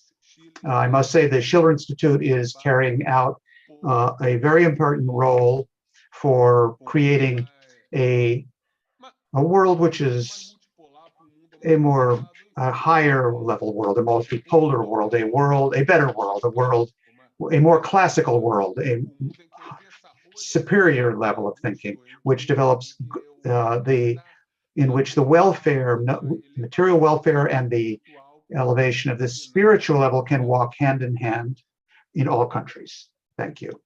Thank you very much. Diane? Yes, well, first I'd like to thank Helga Zepp-LaRouche for convening this conference and the Schiller Institute. I think it's really important and timely. I also would like to again second the proposal for an emphasis on a new Bretton Woods conference, which we can define for people and perhaps even should include a dialogue of cultures aspect along with the economic. And then thirdly, I just wanted to let people know that there will be we don't have time in the program to include all the cultures that should be included, but there is a Dialogue for Peace concert being held 1 week from today at 5 p.m. New York time of the Schiller Institute NYC Chorus, which will feature some parts of the Bach Mass in B minor and music in Chinese, Russian, I think Ukrainian, perhaps some other languages as well as African American spirituals. And it would like to invite everybody to visit the Schiller Institute NYC Chorus, sinycchorus.com website to get tickets. It's an online concert as well as being live in New York, so people can listen from anywhere in the world. All right. Thank you very much. Jacques? Yes, what do we have? We have mass shootings in the United States, but not only in the United States. We have these gang wars in Sweden. We have in France almost every week 2 or 3 knife assaults. We have drug wars, etc., etc. So we have this kind of, I would say, spread of anti-authoritarian extremism and craziness. But at the same time, what's happening in the world? What do we have?